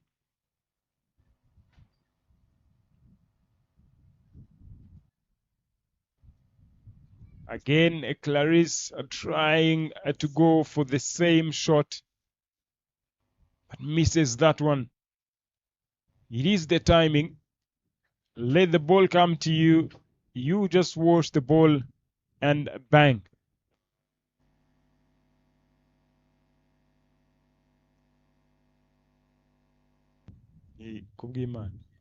And Clarice goes high. Will that be high enough? Not really. The ball lands just in front of Muhawe's, in front of Muhawe. You can always try something. You can always give an effort. And for sure, you know effort when you see one. But that wasn't an effort whatsoever. They picked up just a single. Wase Deborah bowling her last over of the spell. 2 more deliveries to come. Waisawa Clementine, 16 balls faced, 5 runs. Not good enough, really. Can she try something? She does, but nothing behind the ball in terms of power to allow them to get some runs. And 1 more delivery to complete Uwase Deborah's spell of 4 overs. A decent one, having conceded 11 so far.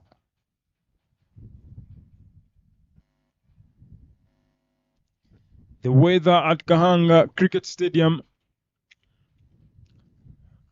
Look, the weather now, the skies are looking darker, and Clementine decides to go hard. They should have gone for 2, running hard at the first run first. And Deborah conceded 12 runs, picked up 1 wicket, and in her very 4 overs. Look at the skies at Gahanga, looking very dark. We might be going to see a delayed game due to rain.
Imena Immaculate back into the attack, bowling the 15th over, starting off with a dot ball.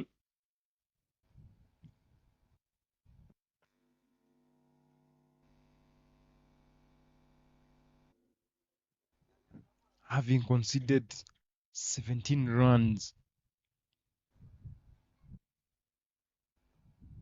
In her very second over, she went big. And add this one as well. The ball is racing away, and the ball gets into the boundary. Clementine Waisawa gets her first boundary, bangs that short and wide, cuts that one upish, and that goes over the rope. for a boundary. Now cruising into the 70s. We are in the 15th over.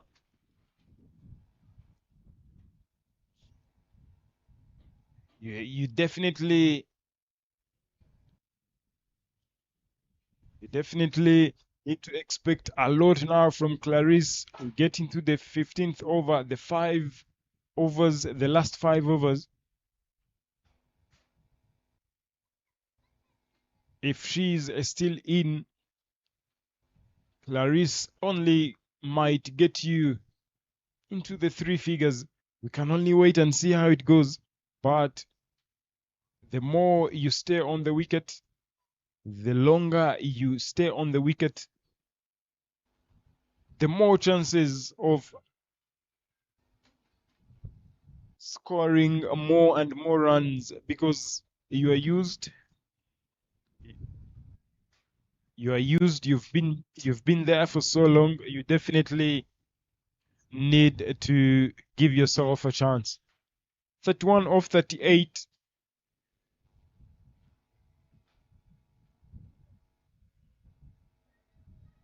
And Waisaba hits this one down the ground hard, and Alice Ikuzwe does the fielding in the deep. Gave it a slide as well to not allow them to sneak in a boundary.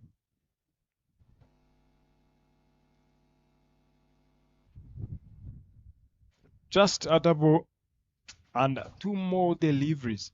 2 more deliveries to complete over number 15. Widish and Waisawa Clementine have decided to take on Mohawe Nimana Immaculate. But Mohawe again decides to bowl way outside of stump because Clementine is not moving her feet. Again, 15 overs down. 72 for 3. 5 more overs. You could see the skies at Gahanga not looking so good. Both grounds, if it rains, we will definitely experience a delay. A delay for some time as we wait for the rain to ease. Let's see the last 5 overs, how Clarice will have to behave.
Alice Ikuzwe to Clarice, pulling it to straight,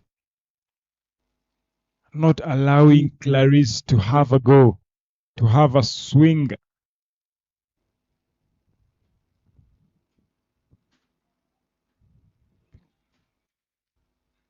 And there she goes, and Clarice plays that one. There should be a double. Very, very good running by Clarice. She knows it that Going forward, Clementine Waisawa is facing lots of dot balls. She definitely needs to get off strike. Get me the strike and let's see how it goes. Pulls that one and finds the fielder. That was a flash as a bullet. But Deborah Owase at short. Is it short? Fine leg. Stops that one, not allowing them to sneak in a single. Allow the pill again. But the umpire thinks otherwise. As we get to the end of 16, the score reads 70. Is it 75? 75 for 3 after 16. We are yet to see where Amasimbi Hawks finishes at. Imena Herons again looking forward to registering a win in the tournament so far. As you see, the biggest over, number 3, even over number 1, went for 2 boundaries. Over number 3, 9, and over number 11. The rest were lace. Over number 6, over number 2, over number 9 and 10. They got a wicket.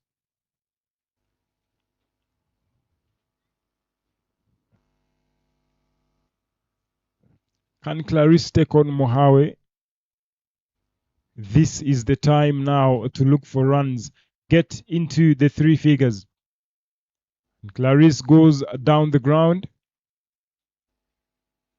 for just a single. And I hope Waisawa Clementine does the same as well.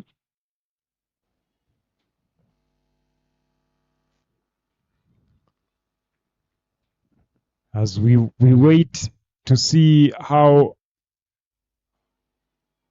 this happens with regards to the weather, the rain, and the umpire asking the ground staff to get ready. The umpires says, bring it on, the covers. Let's see how it goes, and we'll catch you shortly after the rain delay.